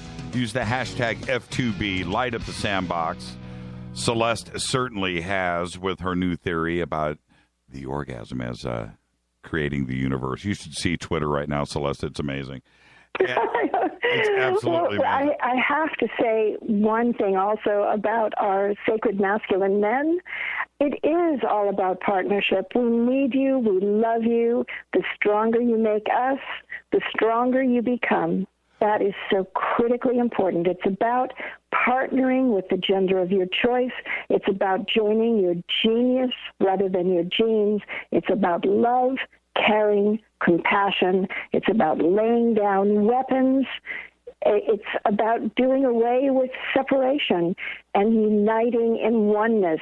And the way that I introduced the penis and the vagina at Conscious Life was by reminding everyone of the ancient symbol, the circle of the snake swallowing its tail, with the mouth of the snake being the vagina and the tail being the penis, that perfect circle. And you may have noticed in my blog that the mitochondrial DNA forms a circle. And which is fascinating. And we've got the hammered bracelet in our cosmos, in our solar system, our asteroid belt. We have the gold ring for marriage. We have that circle of oneness. That's a very, powerful symbol. And could there be a God without Mrs. God? I don't see how, because everything is made in pairs. And I've just gone blank on the famous physicist's name, but we see electrons paired. And in physics, there was a very exciting moment of cognition. Feinstein, is it Feinstein was the physicist, where someone called him in the middle of the night and he said, "I've got it. There's only one electron, but it's everywhere at once." Well, isn't that magic? Yeah. But yet we find everything functioning perfectly in pairs. You get into trouble physically when you have unpaired, when you have free radicals. So everything is about pairing up, again, with the gender of your choice, forming partnerships, not ever letting this happen again with this patriarchy, domination, holding back, suppression. There's nothing masculine about that. That's being a bully. That's being a brute. You brought up in the article, and I thought that this was brilliant, you mentioned it this past weekend to A Conscious Life, was that Göbekli Tepe and all of the excavations that have gone on there, no weapons. No weapons. Well, Linda confirmed that with me after the panel. We had a lovely visit, and it's not just Göbekli Tepe, it's also Çatalhöyük. Yep. It's, in a goddess-centric society, there were no walls, there were no weapons, there was no big man, there was no magistrate. Everyone worked to clothe and feed themselves and create shelter. You weren't working for the big man. It was only when the Indo-Europeans rode in on horseback and decimated these peaceful societies. In some cases, they killed the men and took the women, and that's why you'll so often see the mitochondrial DNA is still there, and you won't find the paternal DNA because those violent patriarchal warlike tribes that decimated these gentle people survived only by the hybridization of mixing their DNA with these local women. And there were only a few cultures that traveled with their women. The Vikings were one of them. But normally you'll see the mitochondrial DNA being indigenous, and you'll find the paternal DNA are the invaders. How did, and you explain this really nicely in your article today, so I'm going to have you, repeat what you've written here, but how did Sitchin and the Sumerian tablets address the god-goddess scenario? Well, if you've read some of the last writings of Sitchin and the wonderful book that his niece Janet Sitchin just put out, you might recall that Sitchin was really at the end of his life exploring mitochondrial DNA and its importance, and he wanted more than anything to prove the link of the Egyptian goddess Ninpuabi, who he traced as being a direct descendant of Ninsun, who was Gilgamesh's mother, 100% pure-blooded Anunnaki, direct descendant of Anu and the bloodline. And her remains had been found. Initially, we thought it was the British Museum, but it was in another museum. And later they wrote and said they had no plans to check the DNA on this goddess. But, a beautiful headdress of hers was unearthed, and he really wanted to do that. And one of the things that I did independently of him, and that he also did, that I later came across, and I mention it in that piece, is that when you review the story of Gilgamesh, no matter who translates it, Samuel Noah Kramer, whoever's translating it, they talk about how Gilgamesh said that he was divine.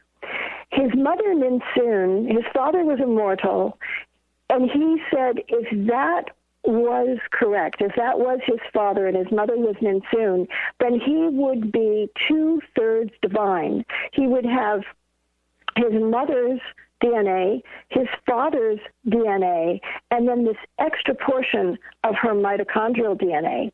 But the fact remains was that the mother was certain that she had been visited by the god, or Anunnaki, Marduk, which would have made him 100% of royal blood, in which case he felt he was entitled to immortality. And that's what created his amazing quest. And at the end of his life, I guess after he had passed, an old manuscript of Sitchin's writing the Gilgamesh story, flipping it back and forth from present day to back in the day, I think he did a wonderful job on that. And he even brought out things that the Anunnaki had 6 fingers. And there was something in Göbekli Tepe that every time I looked at it and looked at what I kept seeing 6 fingers. Every time I looked at something, I would count the toes.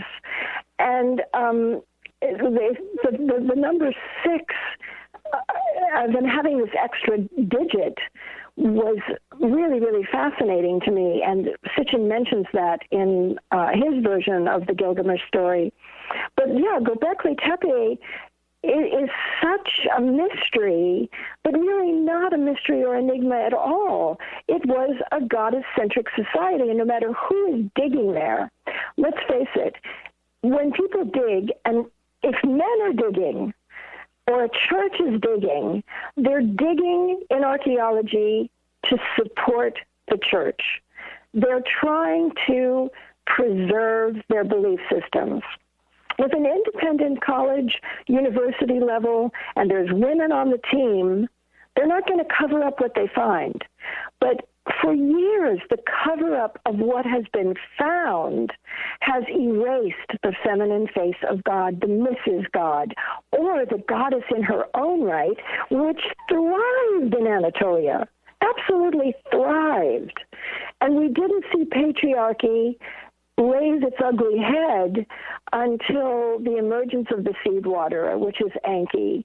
You know, initially I spoke of how in the goddess-centric societies, there was only one parent, and that was the mother. To this very day, in order to be a Jew, your mother has to have been a Jewess. The line of descent was always matrilineal. That's how you knew who your true parent was. So the goddess-centric societies were matrilineal, not matriarchy. That's what Rianne Eisler in The Chalice and the Blade brings out. There was no such thing as a matriarchy because that would imply that women dominated men. They don't. They didn't. We won't. It's about partnership. It's about equality. Balance. I'm sorry? Balance.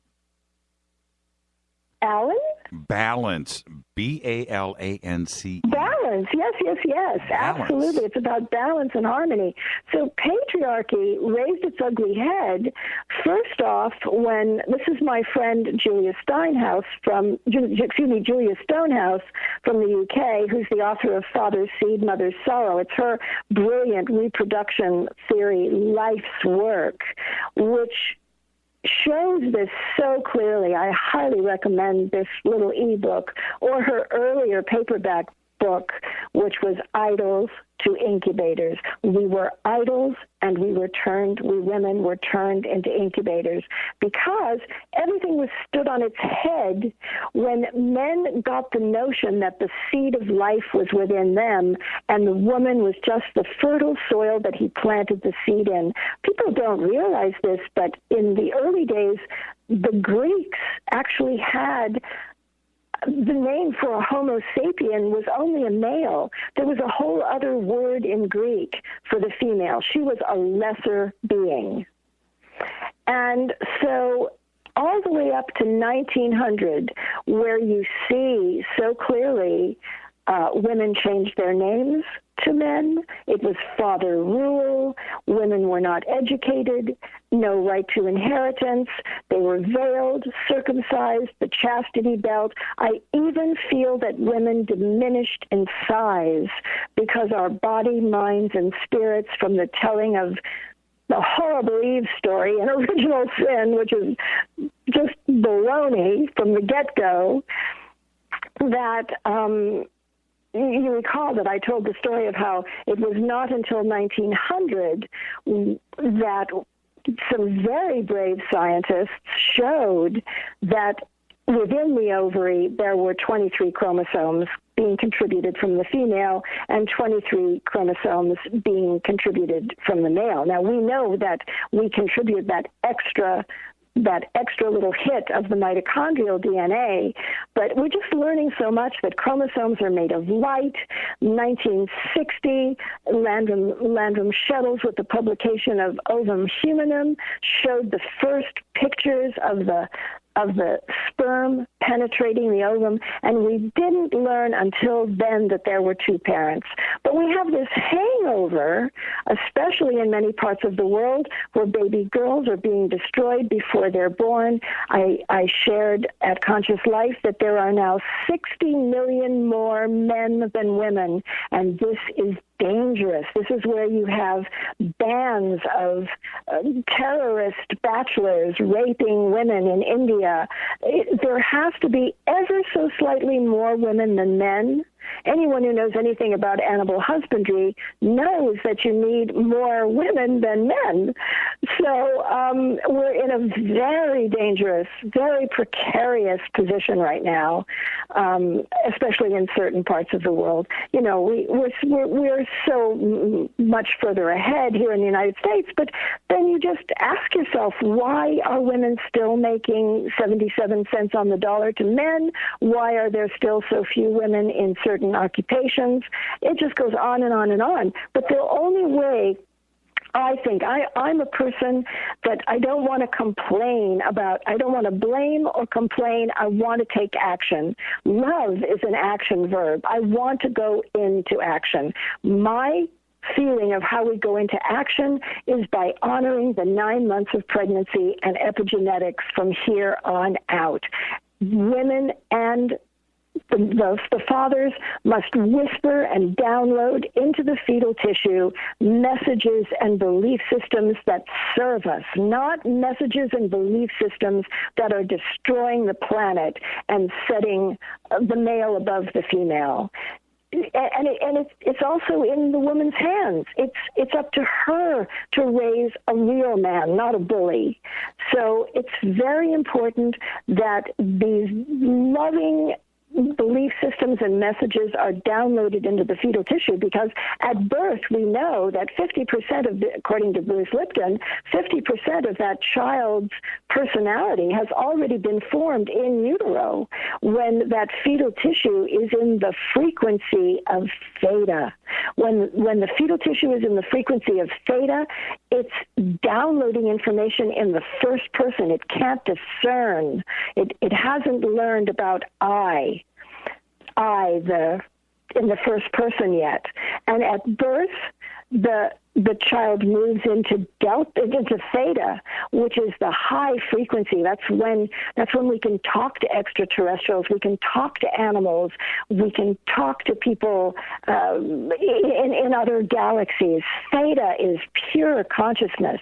And these new little children, up until, I don't know, maybe 6, 7, 8 years old, are on this enormous learning curve. So it's so important for that 9-month period and those early childhood development years to be honored. And with maybe 2 generations of every parent doing this, we can change the world. 9 months it will take over everyone for that 9-month period, honoring that fetal tissue. And then we're going to see some real changes. Does that make sense? It does. And it also makes me think, and you go back to listening to that, you go back to ancient Egypt, they didn't have any issues with the balance of not only the masculine and the feminine, but the respect that they gave to the feminine, and it was equal.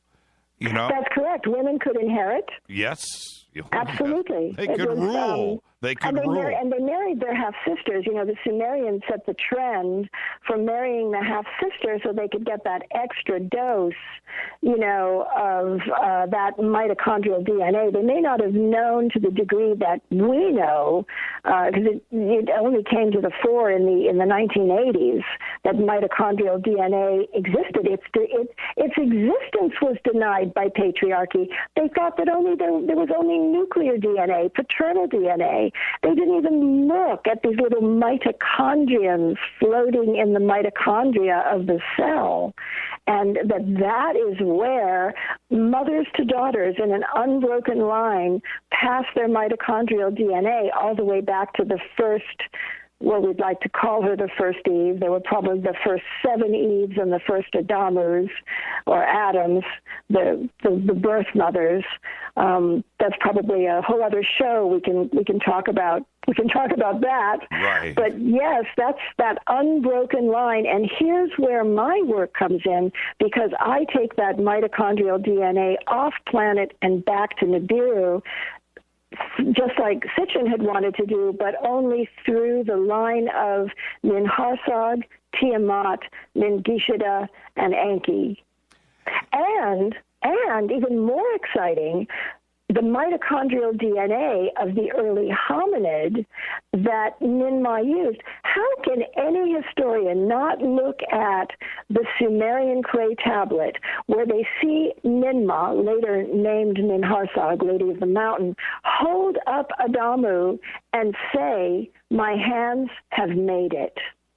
It is so clear that she is the genetic engineer and the creatrix of the human race, according to Sumerian history or mythology, that the handwriting is right there on the tablets, that she is the one. We can give Enki all the credit in the world for building the cities, but she built the human being. She had a lot of mishaps. She had Cyclops. We inherited some certainly genetic faults, but there's also, I believe, some magic encoded in our junk DNA that is allowing us at different rates of speed to ascend and to wake up, to feel those chromosomes in our bodies that are made of light. We are light beings. And, you know, we need to wake up and remember who we are epigenetically and where we came from. The orgasm of the first goddess. And that's going to happen when we empower women and stop suppression and gender imbalance. It's just critically important, because that 9 months is so important. That mother is so important to our future. You know, if there's a hateful, violent father in the mix, did you know that the hind brain of that unborn child develops more prominently than the forebrain? And when they study prisoners, they're finding that they have this hindbrain development, which comes from violence and stress and fear of the mother. The husband can be that caring, compassionate, nurturing being that we know that all men are capable of. You know, if they just stop being influenced by bullies who are trying to, you know, put women down. We're going to be headed towards a break. That is fascinating, by the way. I'm writing notes, and I don't do that too often on the show. We're going to be headed to a break in 5 minutes. So what I want to do, because this is going to bleed over to the next segment, is you had mentioned this past weekend with me your latest experience on a mothership. I want you to kind of set that up, because I want to talk about what the implications were with that after the break. Tell us about what happened. Celeste, are you there? Oh yes, I would be happy to. I thought we were going to a break. No, 5 minutes. We have 5 minutes. Oh, okay, yes. Well, it'll take probably a little bit more than 5 minutes to tell that story, and maybe could we save that one for after the break, and I could just kind of. Okay, let's do that. Let's do this. A nice, genuine radio setup. We'll do that. When did this occur?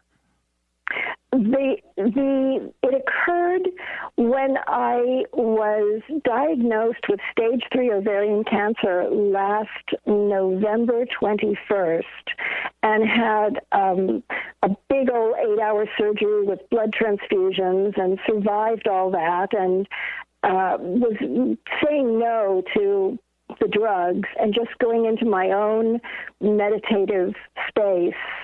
I was, even though I had cancer, I was in very good health because of the device that I use. Linda Moulton Howe set me up for this beautifully because she was talking about how at Göbekli Tepe and at, the stone monuments all around the world, how they're emanating the 10 hertz frequency.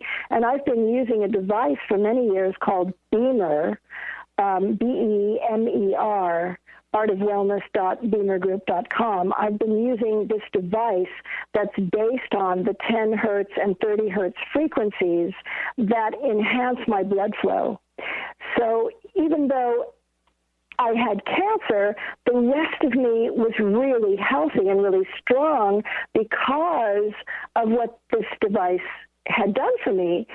So, and it's amazing for your brain. It just makes your brain, because it works on, enhancing blood flow, all those little capillaries in your brain are really nourished. So I was sharp and lucid when I was in the hospital. And that's when I had this amazing experience where I was beamed up, if you will, pardon the pun, from being a Beamer user and having been on Star Trek. I was beamed up to a mothership where, if you recall in the Sitchin books, how Ninmah came to Earth via Nibiru with her 50 female doctor goddess apprentices and stopped on Mars to see if Alalu was still alive. He was not. She revived his pilot and carved the face of Alalu on Mars. And I was beamed aboard that ship. Is that a good segue? Yeah, that is, and it's amazing. And also, you're referring to Sidonia, the face on Mars. Correct. And it was funny to see Mike Barra's response. I was watching when you said that. I immediately looked over at Mike, and it was interesting. Well, I'm just trying to expose the importance of the goddess. Right. When for thousands of years you change our name and don't educate us and erase our history, wherever I can, I'm going to try to even the playing field and show in this ancient alien theory where the goddess has been of incredible importance. It is. And that's the problem with all of the male writers. I don't care if it's Sitchin. I don't care who it is. I sit in their lectures. I watch their YouTubes. I appear on the same panels.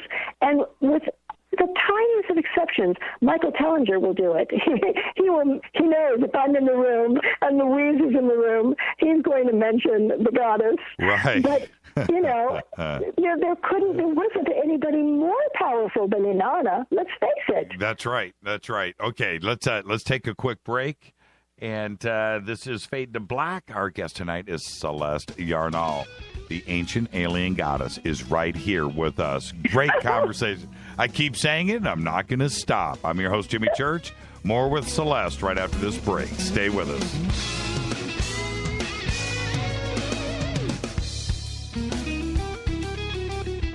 Hi, everybody. This is Rob Halford, the Metal God. God on JimmyChurchRadio.com. KGRA Radio.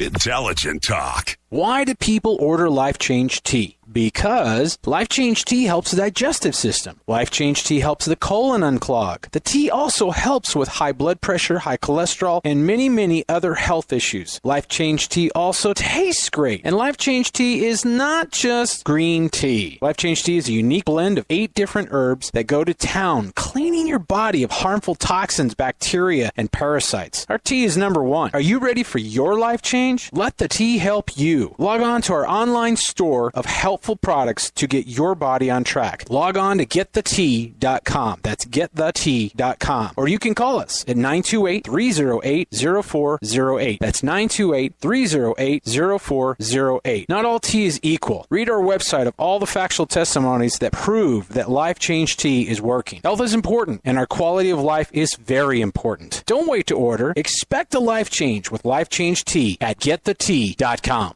Hi, I'm Richard Dolan. When I'm not hosting my radio program, The Richard Dolan Show on KGRA, or writing new books on UFOs, I run a publishing company. I'm proud to say that Richard Dolan Press has published some of the most fascinating books available on UFOs and related subjects. They include Dr. Bruce Maccabee's classic analysis of the UFO cover-up, David Marler's breakthrough book on triangular UFOs, Dr. Richard Sauter's unique work on underground bases, and other classics by Grant Cameron, Chase Kletsky, and Dr. Bob Wood, not to mention intriguing works by Eve Lorgan and Laurie MacDonald that deal with truly bizarre phenomena. I'm proud to publish such high quality and original works, and there are several amazing books about to be released over the next few months. Go to richarddolanpress.com to learn more.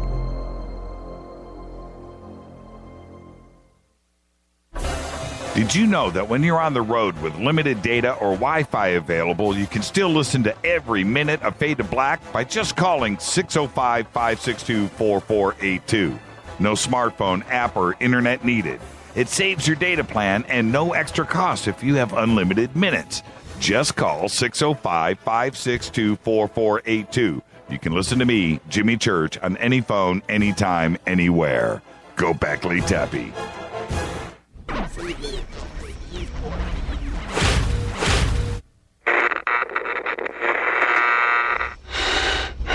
You want to know a secret? I love ponies. I really love ponies. I'm serious. I couldn't stay sane without ponies to brush. Why Fade to Black? Because you never got that pony, damn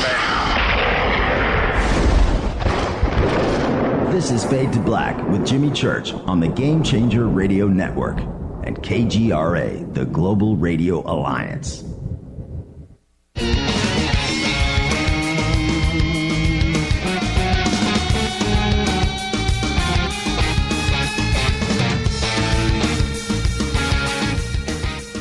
Welcome back to Fade to Black.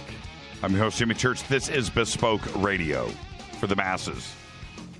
Tonight, our guest, the ancient alien goddess, Celeste Yarnall.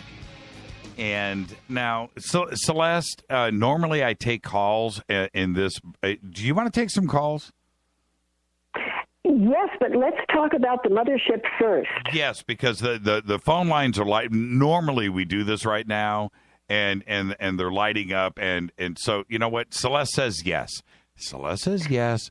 We'll take some calls. 323-825-5045. Okay, back to the mothership. But first, I just want to add something I said before the break. I'm not trying to put words in the mouth of our other wonderful ancient alien theorist brothers. I just think it's high time that I got on the Ancient Alien television show and were speaking at more of the places that all these folks speak at so that I can represent the goddess and help to keep them a little bit straight, help to keep the goddess alive. Because when I was beamed up to this ship out of my hospital bed where I was awake, not asleep, just trying to keep calm and deal with the pain and heal. Because I didn't have my beamer with me in the hospital, and I was really, missing my magical device. So I was beamed aboard this huge ship, And the energy was all feminine, caring, compassionate. Now, when I say feminine, you know, you don't have to have a vagina to have caring and compassionate energy. You can have a penis and have that kind of energy as well. So when I say feminine, it doesn't necessarily, you know what I'm saying. Yes. But the energy was caring and compassionate. So let's call it the feminine ancient alien goddess energy, the healing energy. But the space was clear. There wasn't a physical premise. Once again, like the orbs, we're having that heart-to-heart, empathetic conversation, and they're keeping me calm. I'm not going into that flatline place this time. And, you know, obviously I really just had pretty much a death sentence laid on me because ovarian cancer is treacherous. I'd lost 2 dear friends to it. And I was just, you know, really grateful for every breath I was taking. So I find myself on this ship, and I'm very calm. And the lead feminine goddess energy led me to start moving. And as I moved, a wall started to materialize, and on the wall was a switch. They gave me something I could relate to from my world, even though they didn't use switches. But the switch was something that I needed. And the energy said, throw the switch, Celeste. And I was worried about my beloved and sacred partner, Nazim, my husband, because he was right next to me in the hospital room. And so I felt he was right on the other side of this wall. And they said, no, don't worry, he'll be fine. Throw the switch, Celeste. Open the pod bay doors, Hal. Right. I threw the switch, and the ship was flooded, and myself as well, with a blue light. Remember the blue light I said that was over Elvis's house, the enormous blue light? Right. I was flooded with this blue light. I was irradiated with this blue light. I physically turned into the blue light like a blue flame. I don't know how long it held me there, and then it released me. And then I found myself in a meadow, a magnificent emerald green grass meadow, and the grass was long. It was about, maybe 6 inches long. And lying in the grass next to a sapphire blue stream with the bluest cobalt blue sky imaginable, gentle rolling hills, was about a 12-foot tall goddess in that same blue gown, lying in the grass with a beautiful headdress. And I knew it was Ninmah. I just knew. And I was conveying to her that I wanted to stay. I wanted to stay in this presence of pure love and potential and healing. And she said, no, Celeste, you've got to go back. Obviously, your husband needs you, your family needs you, but you have work to do. Your work is to bring the ancient alien goddess message to life. And you have to go back. And then suddenly I was like whooshed out into space. And now Ninmah was enormous, and she was holding the big blue ball of Mother Earth in her arms. And as she was when I found her, she was weeping for Mother Earth. And I thought, damn it, I've got to go back. Right. And they told me that I was healed.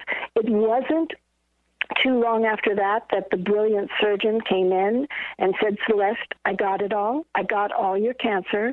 We're going to store your tumor because we're going to store that tumor, and what used to be biological waste is going to be your medicine. It's going to be your healing tool. And incidentally, thank you, Jimmy, for all those beautiful holistic commercials that are sponsoring your program. Bravo to you, because the treatment, along with the Beamer device that I'm doing, which augments everything I'm doing with these special frequencies, this multidimensional wave frequency. Right. I'm doing immunotherapy. I'm part of an FDA open trial in the Grand Cayman Islands, they've taken that tumor tissue and they've mixed that tumor tissue with my own blood to make me a series of intradermal injections. I did 6 rounds of chemo. I had multiple surgeries. I was finally told I was in complete remission, and I've already gone to Grand Cayman twice for those injections with my Beamer on the plane, with my Beamer in tow, and my magnificent husband. Off we go every 30 to 45 days for these injections. But the goddesses told me that I was healed and that I would be healed, and the Beamer and the immunotherapy they're like insurance policies for me. And I've had to do a very, very big GoFundMe to pay for this very expensive treatment. And part of that signing that's taking place with other celebrities at the Dark Delicacy bookstore this Saturday is a fundraiser to help me stay alive, basically, and do this therapy called immunotherapy. We'll get some Fader knots, and Rita and I will be there on Saturday, and we'll announce it throughout the week, and we'll get some people. Wonderful to see you. I've got an Elvis picture for you with your name on it right now. And incidentally, that magical immunotherapy, the place that stores your tumor is storemytumor.com. As I said on Saturday, everybody who's facing a diagnosis, a biopsy, a surgery of a solid tumor cancer needs to have their tumor stored. And the place that I go to is called Perseus, Perseus. P as in Paul, C as in Charles, I, PerseusPCI.com. State-of-the-art immunotherapy using our body's own biological materials as our healing tools, because cancer hides from your immune system. Our immune systems can't find it. Our immune systems get ravaged by chemotherapy. Nothing is more important than our immune system. And this therapy helps my body to recognize if that cancer were to come back by unmasking cancer. So along with diet and my nutritional supplements and all of the things that I've done, acupuncture and chiropractic and my Moxor supplements and all the things that we talk about at theartofwellnesscollection.com. I'm doing all of that, but the mainstays are my goddesses, immunotherapy, and the Beamer. Let's. You want to take a couple of quick calls really quick? Absolutely. All right, let's do this. Hi. I hope I can answer them, or try to. Hi, you're live on Fade to Black. Say hi to Celeste Yarnall. Who's calling? You're live right now. 3, 2, 1. You're live. There's nothing more precious than being live, especially on the Jimmy Church Show. Yeah, isn't it great? I love it. You're live. 3, 2, 1. Okay. All right. Well, I'm scaring the guys away. Oh, please don't feel that way. I can't wait till the conversation Rita and I have after tonight's show. This is that's going to be enlightening. Yeah, you be nice to her, okay? I'm always nice. She's a beautiful woman. She's a goddess. She is. She's all that. And we friended up on Facebook today, too. Yeah, she's the best. Oh, this is what I wanted to ask. So take me back in November when this happened, the beaming without the Beamer, the beaming that happened not with the Beamer, was Nazim. Of course, he was there with you, but what did he you? He never left my side. I know. He was on the other side of the wall on that ship. And what did you tell him? I told him that the goddesses had healed me, that I'd been blue light irradiated, that I'd been given a special treatment by the goddesses that we don't have yet on Earth, and it just made perfect sense to him. You know, he's with me 100%. He supports my work and my outside the box thinking, and right. We've been very positively focused. But you know, we're very much in the moment, and we just cherish every moment. You know, we've been married 5.5 years now, and we're on our honeymoon. We'll always be on our honeymoon. We're old souls that came together, and we just cherish every moment we are together and every breath we take. Hi, you're live on Fade to Black. Say hi to Celeste Yarnall. Celeste, bless your good health. Hello, Jimmy. Hi, Dino. You're not scaring me away. I know that first of all, I just want to bless that you've kept healthy, and I keep trying to tell Jimmy and everybody that laugh sometimes about not doing certain bad habits or not eating correctly or not sleeping correctly or being under too much stress. We all need health. And I guess what I wanted to ask you is you're not a feminist, and I like that. I like the fact that you're talking about balance between the sexes and then all this BS we've been taught through the years to put us all in these roles. And I don't mean, a David Bowie dancing around in a dress. I mean, we need each other, we're here for each other, and we've got to face the truth about what really matters. And it's not just about having babies. That's why I like to say we can join our genius rather than our genes. And, I think some men look pretty cute in skirts, like kilts are kind of sexy, Okay. Thank you so much. I'm half Scottish. I wear a kilt sometimes. I am too. I'm part Scottish also. Well, okay. Thank you for being on, and keep the health. And everybody out there in Fade or Not Land, eat healthy, sleep healthy, and try to reduce your stress. Thank you so much, Dino. And ask me more about the Beamer and all the cool things I'm doing. Yeah, thank you. All that stuff, because too many people I know have died, and they didn't need to die because of their health. They weren't maintaining it. There you go. Thank you, Dino. All right, good night. And so, Celeste, how are you feeling today? I know that over the last couple of months, as you know, I follow you on Facebook, and you're always posting, and I'm right there with you. But how are things going today? Well, I feel fantastic. I just have a problem that's a hangover from an old injury, and that's a trashed right hip.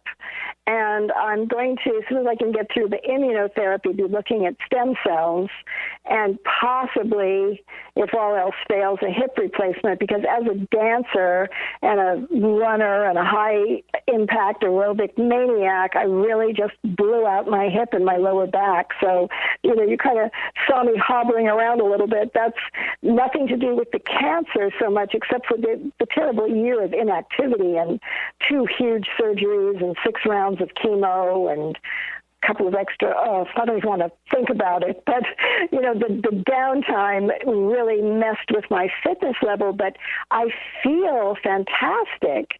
And I really have to say, without it sounding like a commercial, that it really is the Beamer device, because after all is said and done, our circulation is the most important thing we have. All those great commercials that your sponsors are sharing, these wonderful supplements, we've got to get them into the cells.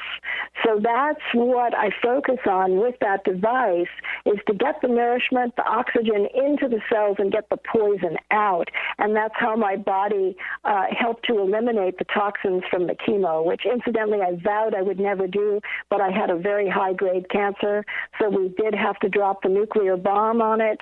But now we're working on really building me back up. And the Beamer saved me through chemo when I saw other dear souls passing from this world. My precious angel, Laura Eisenhower, even came to spend a 10-hour day in chemo with me and bring me some healthy snacks. So, I feel great. I'm so grateful to my friends and my family and everyone who's helped me through the GoFundMe.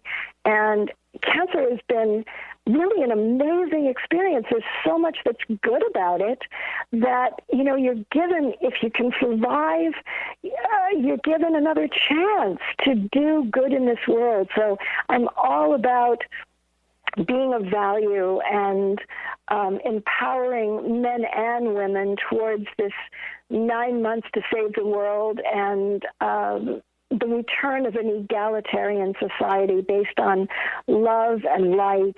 My husband's and my beautiful The Art of Wellness collection that includes his magical art that is just breathtakingly beautiful, as you know, Jimmy. And our dreams are solid. I want to see my husband's art appreciated and in museums, and I want to be on those panels and stand shoulder to shoulder with the rest of the ancient alien theorists, and I want to help people holistically and animals with all that I've learned over the past 25 years in the wonderful world of alternative and holistic healthcare. A question just came in from Ryan, and he wants your take. He wants the ancient alien goddess take on the pyramids in Giza.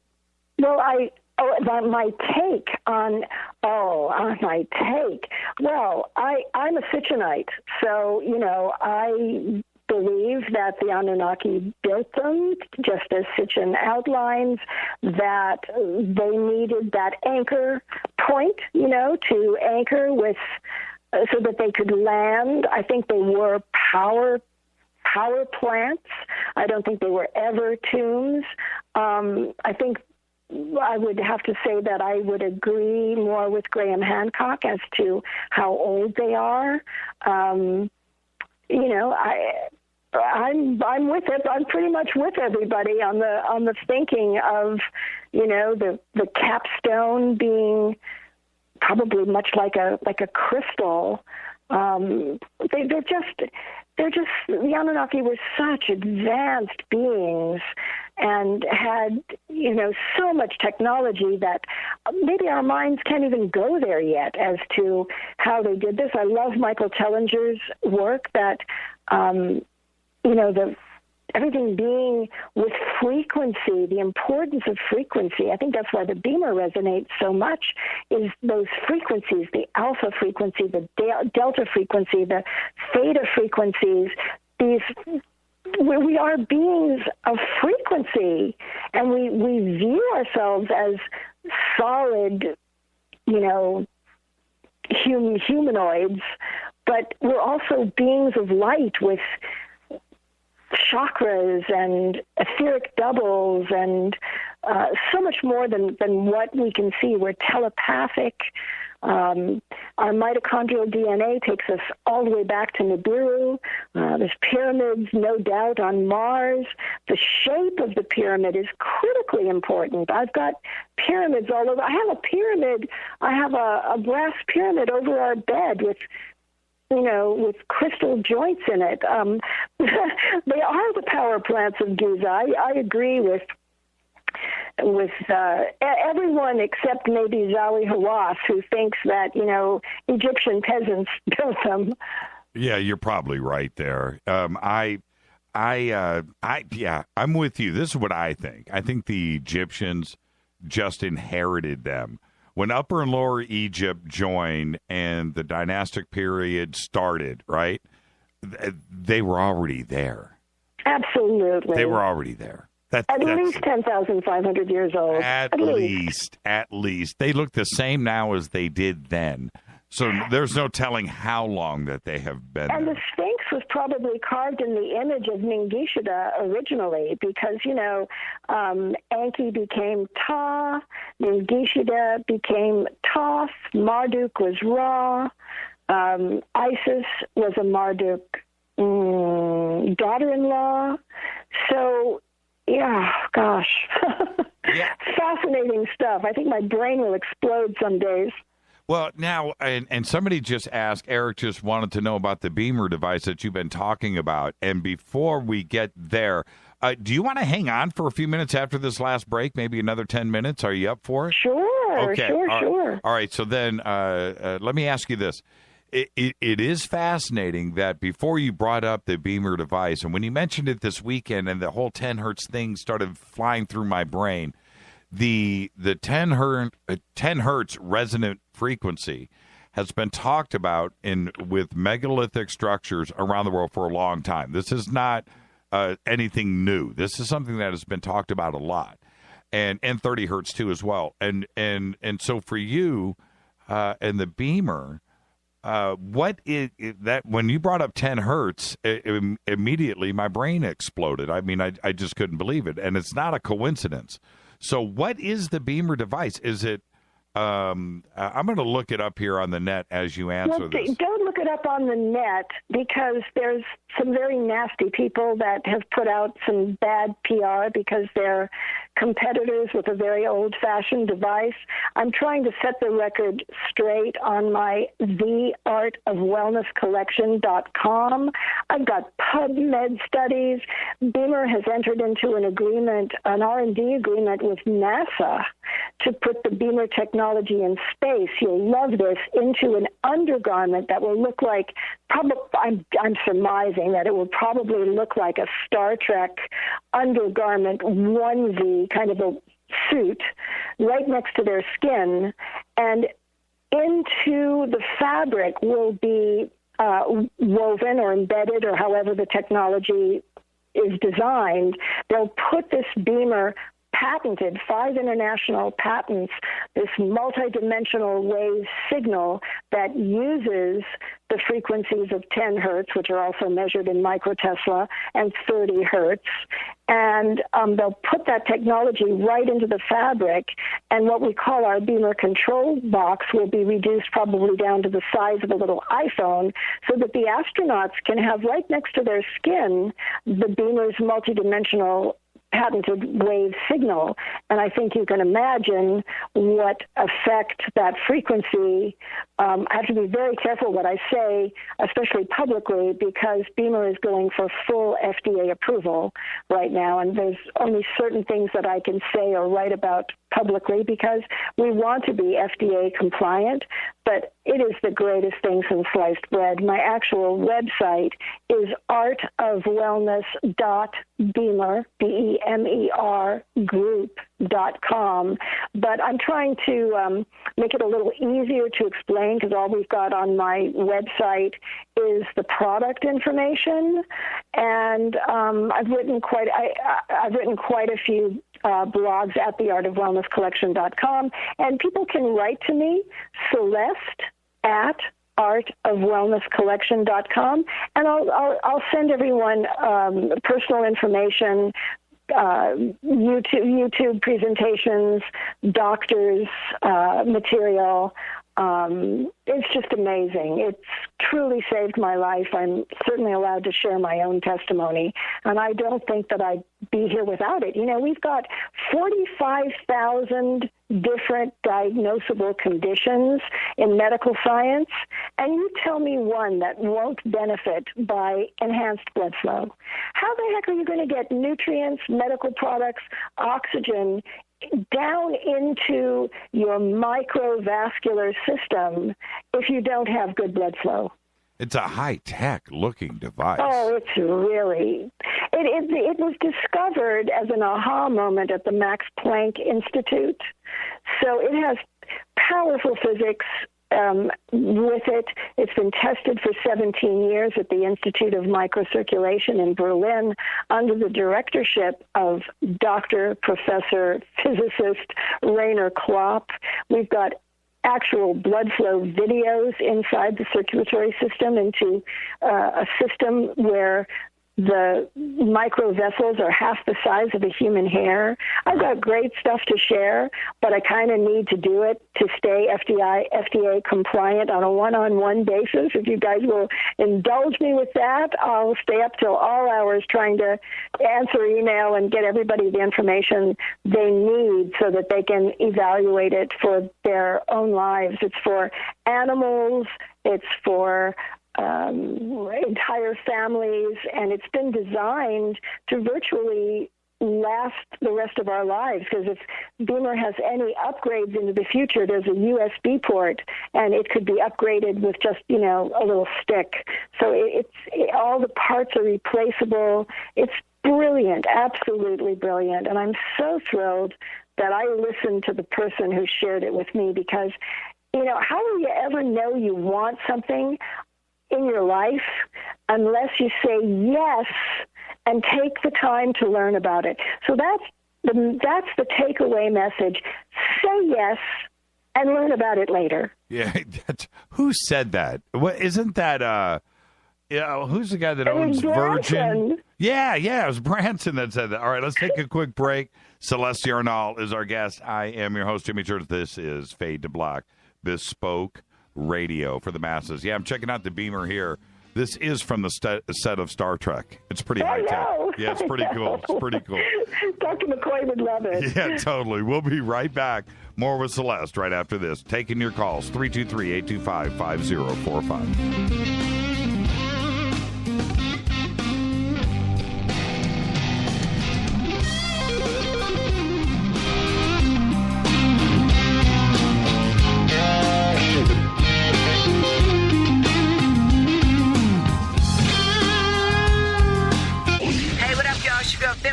Here, and you are listening to my boy Jimmy Church on JimmyChurchRadio.com.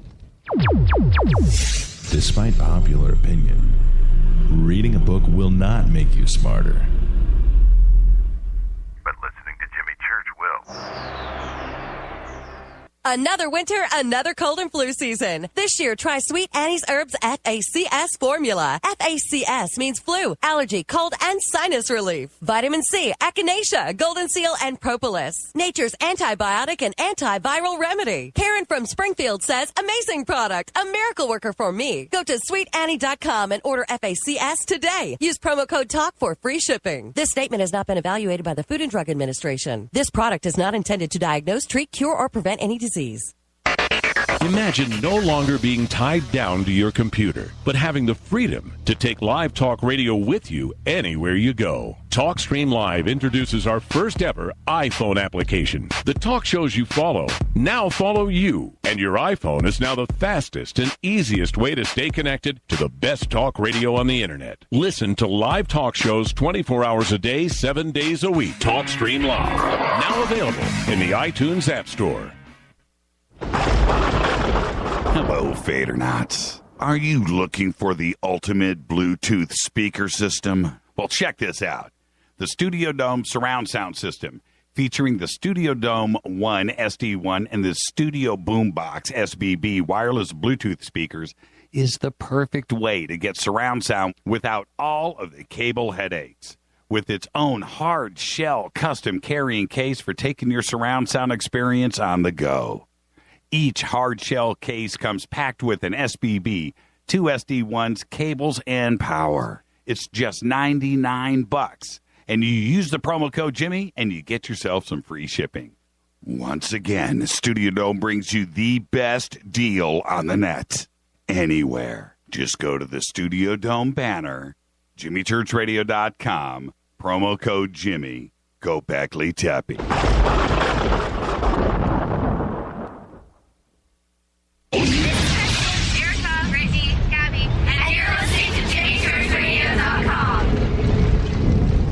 It's not a lifestyle we chose. We were born this way. KGRARadio.com.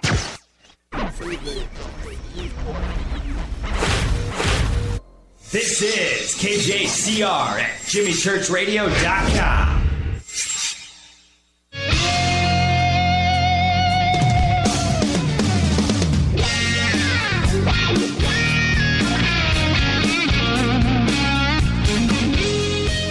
Welcome back to Fade to Black. I'm your host, Jimmy Church. Bespoke radio for the masses on the Game Changer Network and KGRA The Planet. You can follow me on Twitter at JChurchRadio. Join in the discussion. Hashtag F2B is the sandbox. Our guest tonight, the ancient alien goddess herself, Celeste Yarnall. Celeste, I got to tell you, I'm watching Twitter tonight, and everybody is just so thankful for this conversation. And one of the comments, hold on, I've got to, here you go. Why do I love Fade to Black? Because you learn through discussion and conversation. It's never a boring Q&A. I'm just saying. That's wonderful. I'm looking at one right now. I'm trying to follow the tweets, too, that says more conferences and media spots to keep the goddess alive. I just want to mention that right before I got sick, my husband and I had produced with Sharon Stone and Emmanuel Etier, a beautiful award-winning documentary called Femme, the French word for woman, women, femme, women healing the world, with 100 women from all over the world, like Jean Houston, Marianne Williamson, just brilliant women from all walks of life, India, China, Brazil, France, the UK, all talking about what I'm sharing with you tonight, about how badly that women want to partner, how badly we want to help save the world, heal the world, see weapons laid down, stop warring. So also just note that my little Twitter moniker is Mox Art. That's another website that I have, is moxart.com. And I'm really thrilled because it looks like the Twitter response is very, very nice. And really all I want in this lifetime is to be of value and to share the love and give the love back and help people help their bodies to heal itself. You know what I'm saying? I do. DJ Ray Train just tweeted, he says, women long ago must be way different from what they are now. Less attitude maybe and more grace. And you know what's actually funny about that statement? If we go back, let's just go back 5,000 years to dynastic Egypt. Let's just go to that little period of time where obviously no mass media, no interference, no internet, no TV, no magazines, no jobs, stress, paying insurance. Okay, so you take all of that out, right? And you know what you had back then is you had your brain. That's what you worked on. You worked on yourself. You worked on conscious. You worked on togetherness. You worked on friendship, and you worked on enlightenment and making yourself better because you didn't have all of those distractions. You were worried about what you really needed to worry about. There's a big difference on what was going on back then. So the relationship to self and to others was in front. That's what you did. You strived to be a better person. You weren't distracted by the Super Bowl or the Kardashians or what's going on around the world in Syria or whatever, and it just must have been totally different. And that's what's interesting about his comment. He's absolutely right in saying it like that. Well, and also, we talked about the ancient symbol of the circle with the snake swallowing its tail. One of the next ancient symbols in iconography was the goddess and her son. We had Isis and Horus, if I remember correctly. We had, prior to that, we had Inanna and her husband Dumuzi. We had, long before Christianity, we had different forms of resurrection. So there was a spirituality. There was something outside of themselves. When you watch young people today crossing the street, with their fingers, their thumbs, on their iPhones, people used to talk to each other. People used to stargaze instead of being so. And myself, I throw myself into it too because I spend a lot of time online. But what's better than sitting down and really talking to someone, and like we were at the conference this weekend. It was really wonderful. I had the great experience of spending some time with Linda Moulton Howe, with people I'd never met before, with Laura Eisenhower. It was just so great being with you, your wife, connecting with the other panelists, the people in the audience, and it seems like we all want the same thing. We all want ascendance. We all want to heal on a body, mind, and spirit level. And it's all about sharing with each other what we can and what we've learned, to be of value. And that's what I'm just so devoted to, is just being of help to people and animals and being of value and making the ground that I stand on hopefully just a little bit better for the next generation as well. I have a granddaughter. Well, that's why they call it Mother Earth, by the way. Let's not make any mistakes here. Let's not make any mistakes here. And I'm afraid that Mother Earth may be getting ready for a big burp. So we need to really think about that. And what can we do if you had a magic wand right now and you could just give everybody all at once one little piece that they could do? What is it that we could do, Celeste? I would empower every woman on the planet with the knowledge that she's important, whether she's the aunt, the grandmother, the sister, that we're the carriers of the flame of life. And when we give birth to a son, we need him to understand and appreciate that this planet is not a garbage dump. This is our home. And patriarchy has been more like a virus is to the human body. It's so stupid it kills its host. It's like cancer. Patriarchy has turned out to be the virus or the cancer of Mother Earth, where we have floating garbage dumps in the ocean. We've just got to somehow teach each generation the importance of ecology, of partnership, of the body, mind, and spirit consciousness of every cell in our bodies, that every cell in our bodies is sentient. We really are like the god and goddess of an entire multiverse because every cell within us is sentient. So if we can just wake up, like you say, and, maybe people go through stages of needing the Kardashians or needing their Facebook fix or their, maybe those are just phases.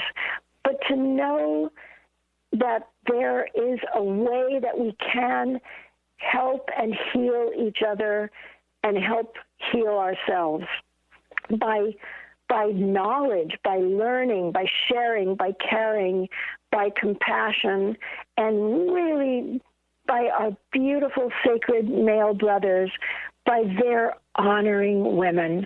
I can't think of anything that will make a man more beautiful or stronger than how he treats his mother, how he treats his sister, how he treats the woman on the street. And it is, a lot of people have said we judge a society by how we treat our animals, and that is certainly true.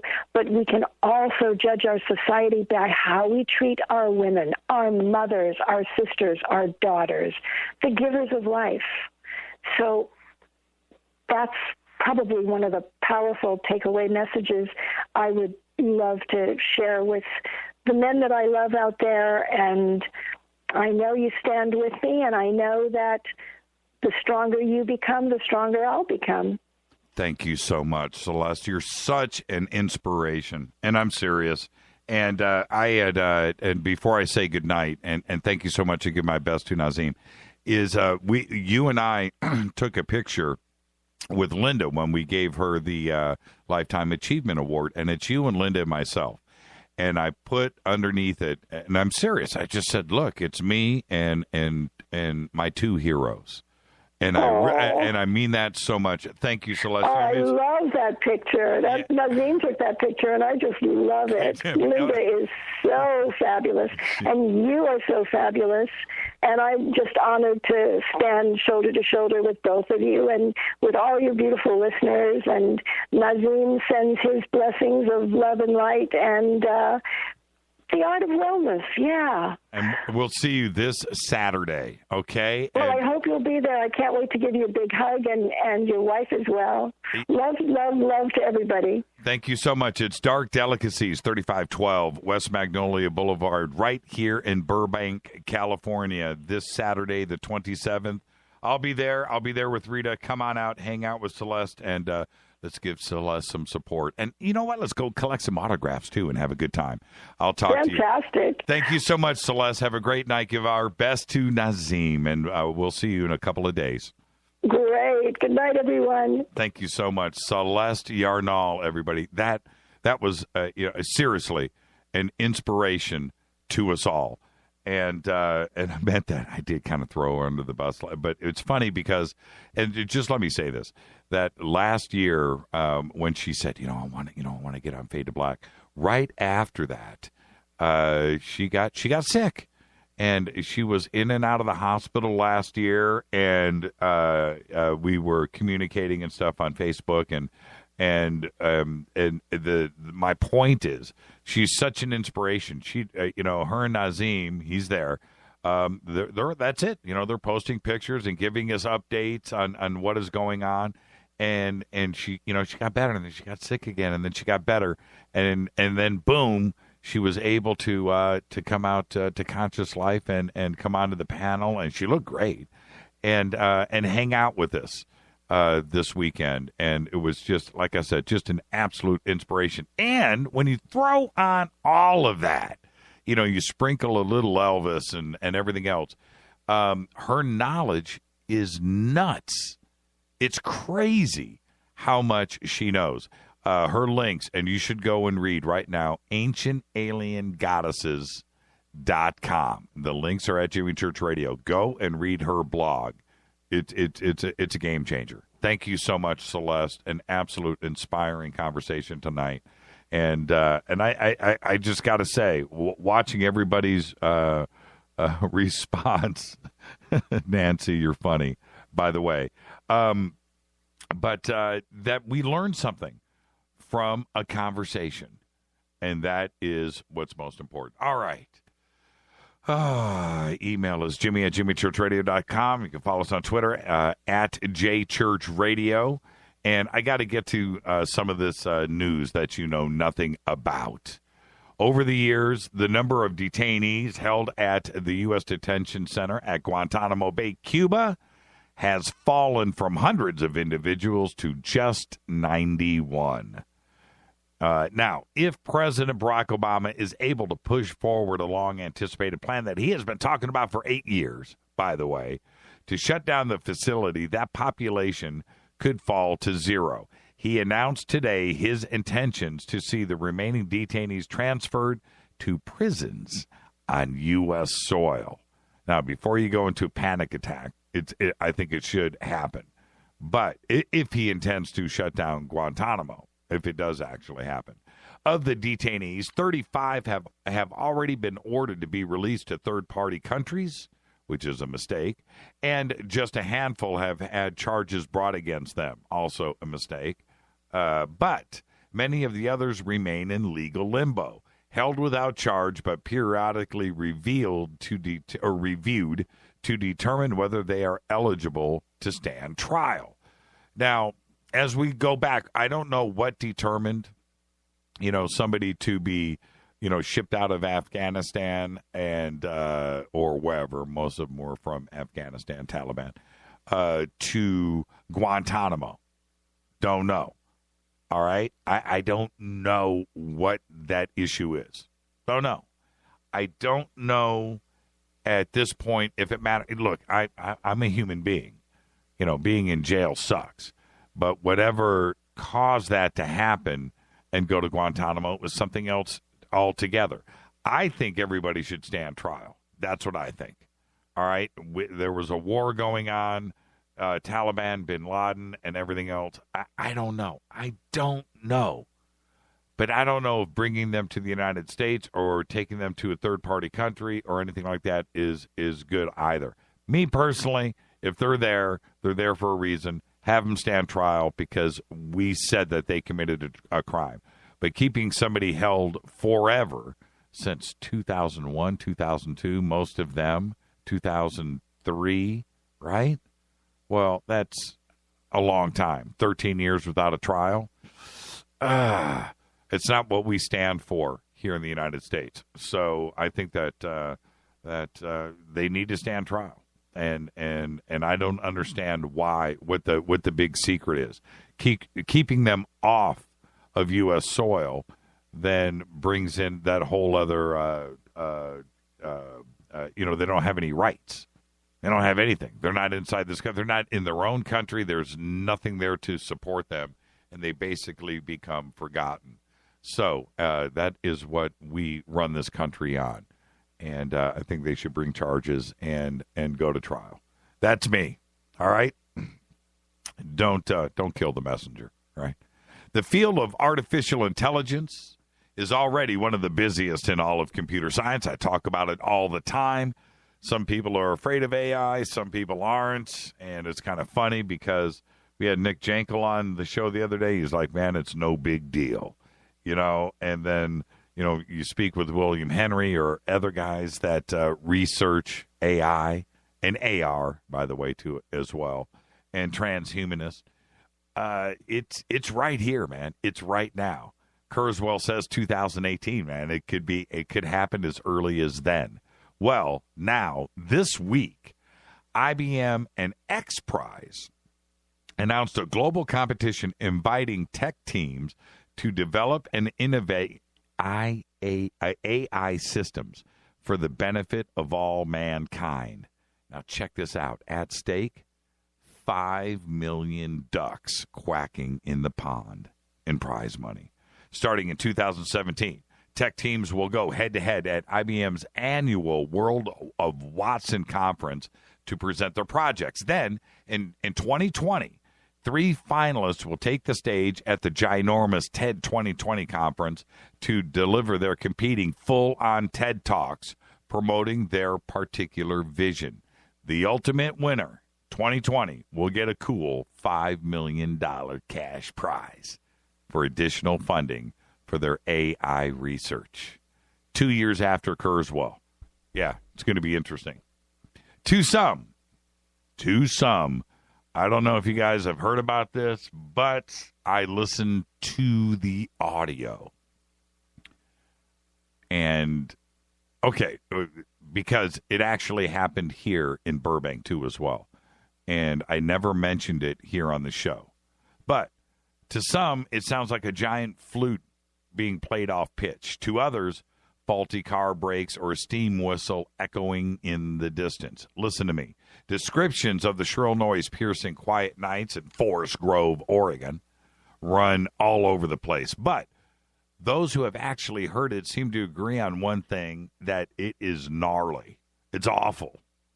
Residents began hearing the strange noise, which lasts anywhere from a few seconds to several minutes, several weeks ago. The police, the fire department, the Department of Forestry, local gas and power authorities, nobody has a clue what is causing it.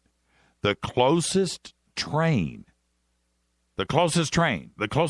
tracks dead ends on the other side of town and is rarely used.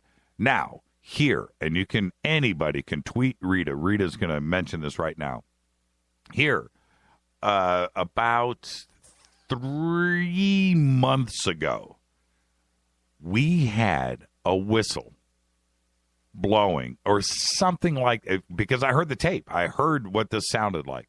We had the exact same thing here that went on for about 3. Rita, tweet out really quick, if you could. How long did that irritating shriek last? Was it like 3 days, 5 days? Or was it actually like a couple of weeks? But it went on for days, 24 hours a day. And once in a while, it would stop for about a second or two, and then it would continue.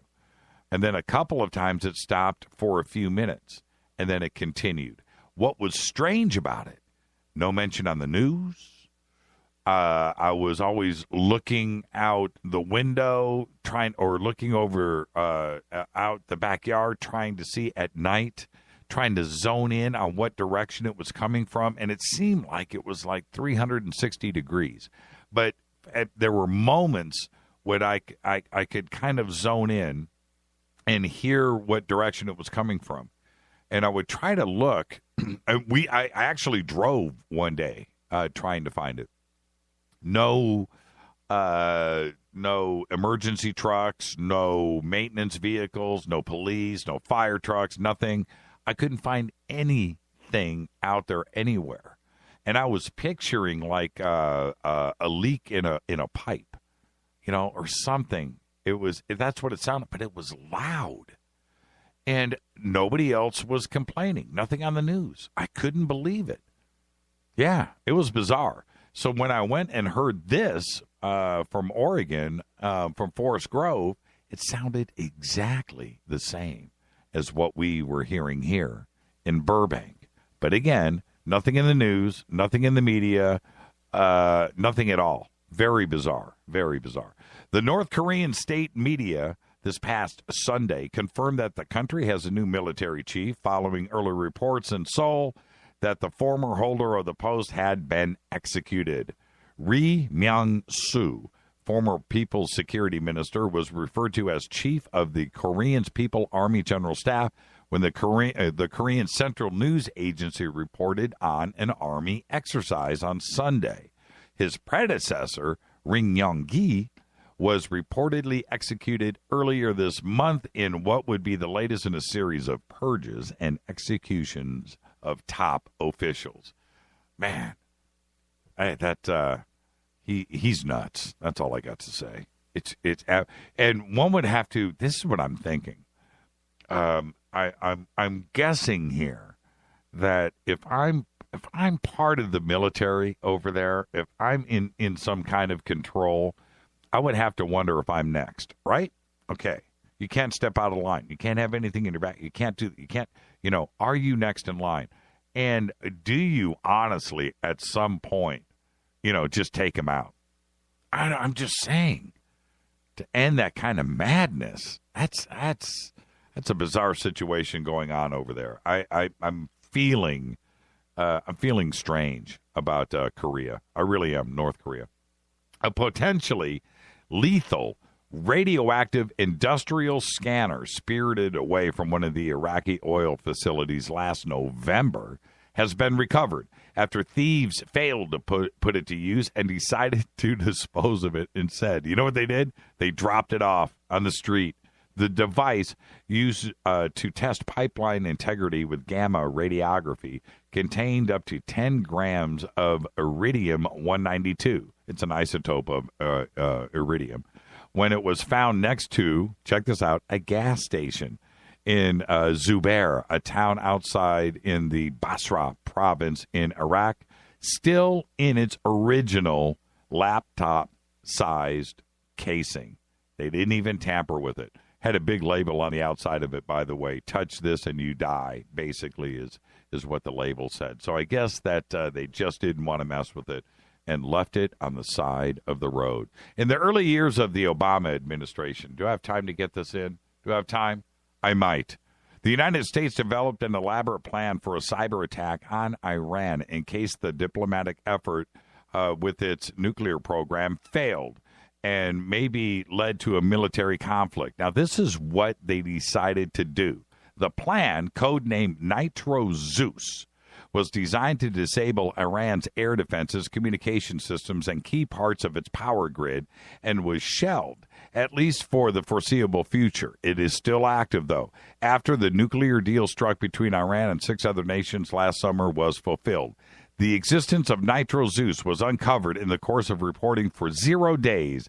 It's a new documentary film which will be first shown tomorrow at the Berlin Film Festival, directed by Alex Gibney, who's known for other documentaries, including Taxi to the Dark Side, about the use of torture by American interrogators, and We Steal Secrets, the story of WikiLeaks. This documentary is coming out. It's going to be great.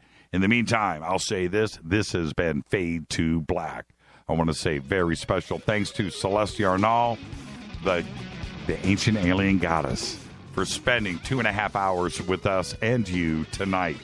Fade to Black's executive producers Rita Kamarian. Shows produced by Hilton J. Paul, Mark D. Kovar, LJ3, Renee, Mark Dunbar, and Jonas. Thank you, Dennis. Thank you, Bob. Announcers are Steve Harder, Gene Vitova, Mark D. Kovar, Fady by Dale. Webmaster is Drew the Geek. Music, Doug Aldrich. Intro, Spaceboy, spaceboymusic.com. Fade to Black is produced by KJCR for the Game Changer Network.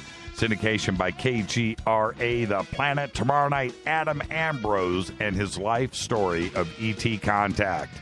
This broadcast is owned and copyrighted 2016 by Fade to Black and the Game Changer Network. It cannot be rebroadcast, downloaded, copied, or used anywhere in the known universe without written permission from Fade to Black or the Game Changer Network. I'm your host, Jimmy Church. Follow me on Twitter. Be safe. Go Beckley Teppy.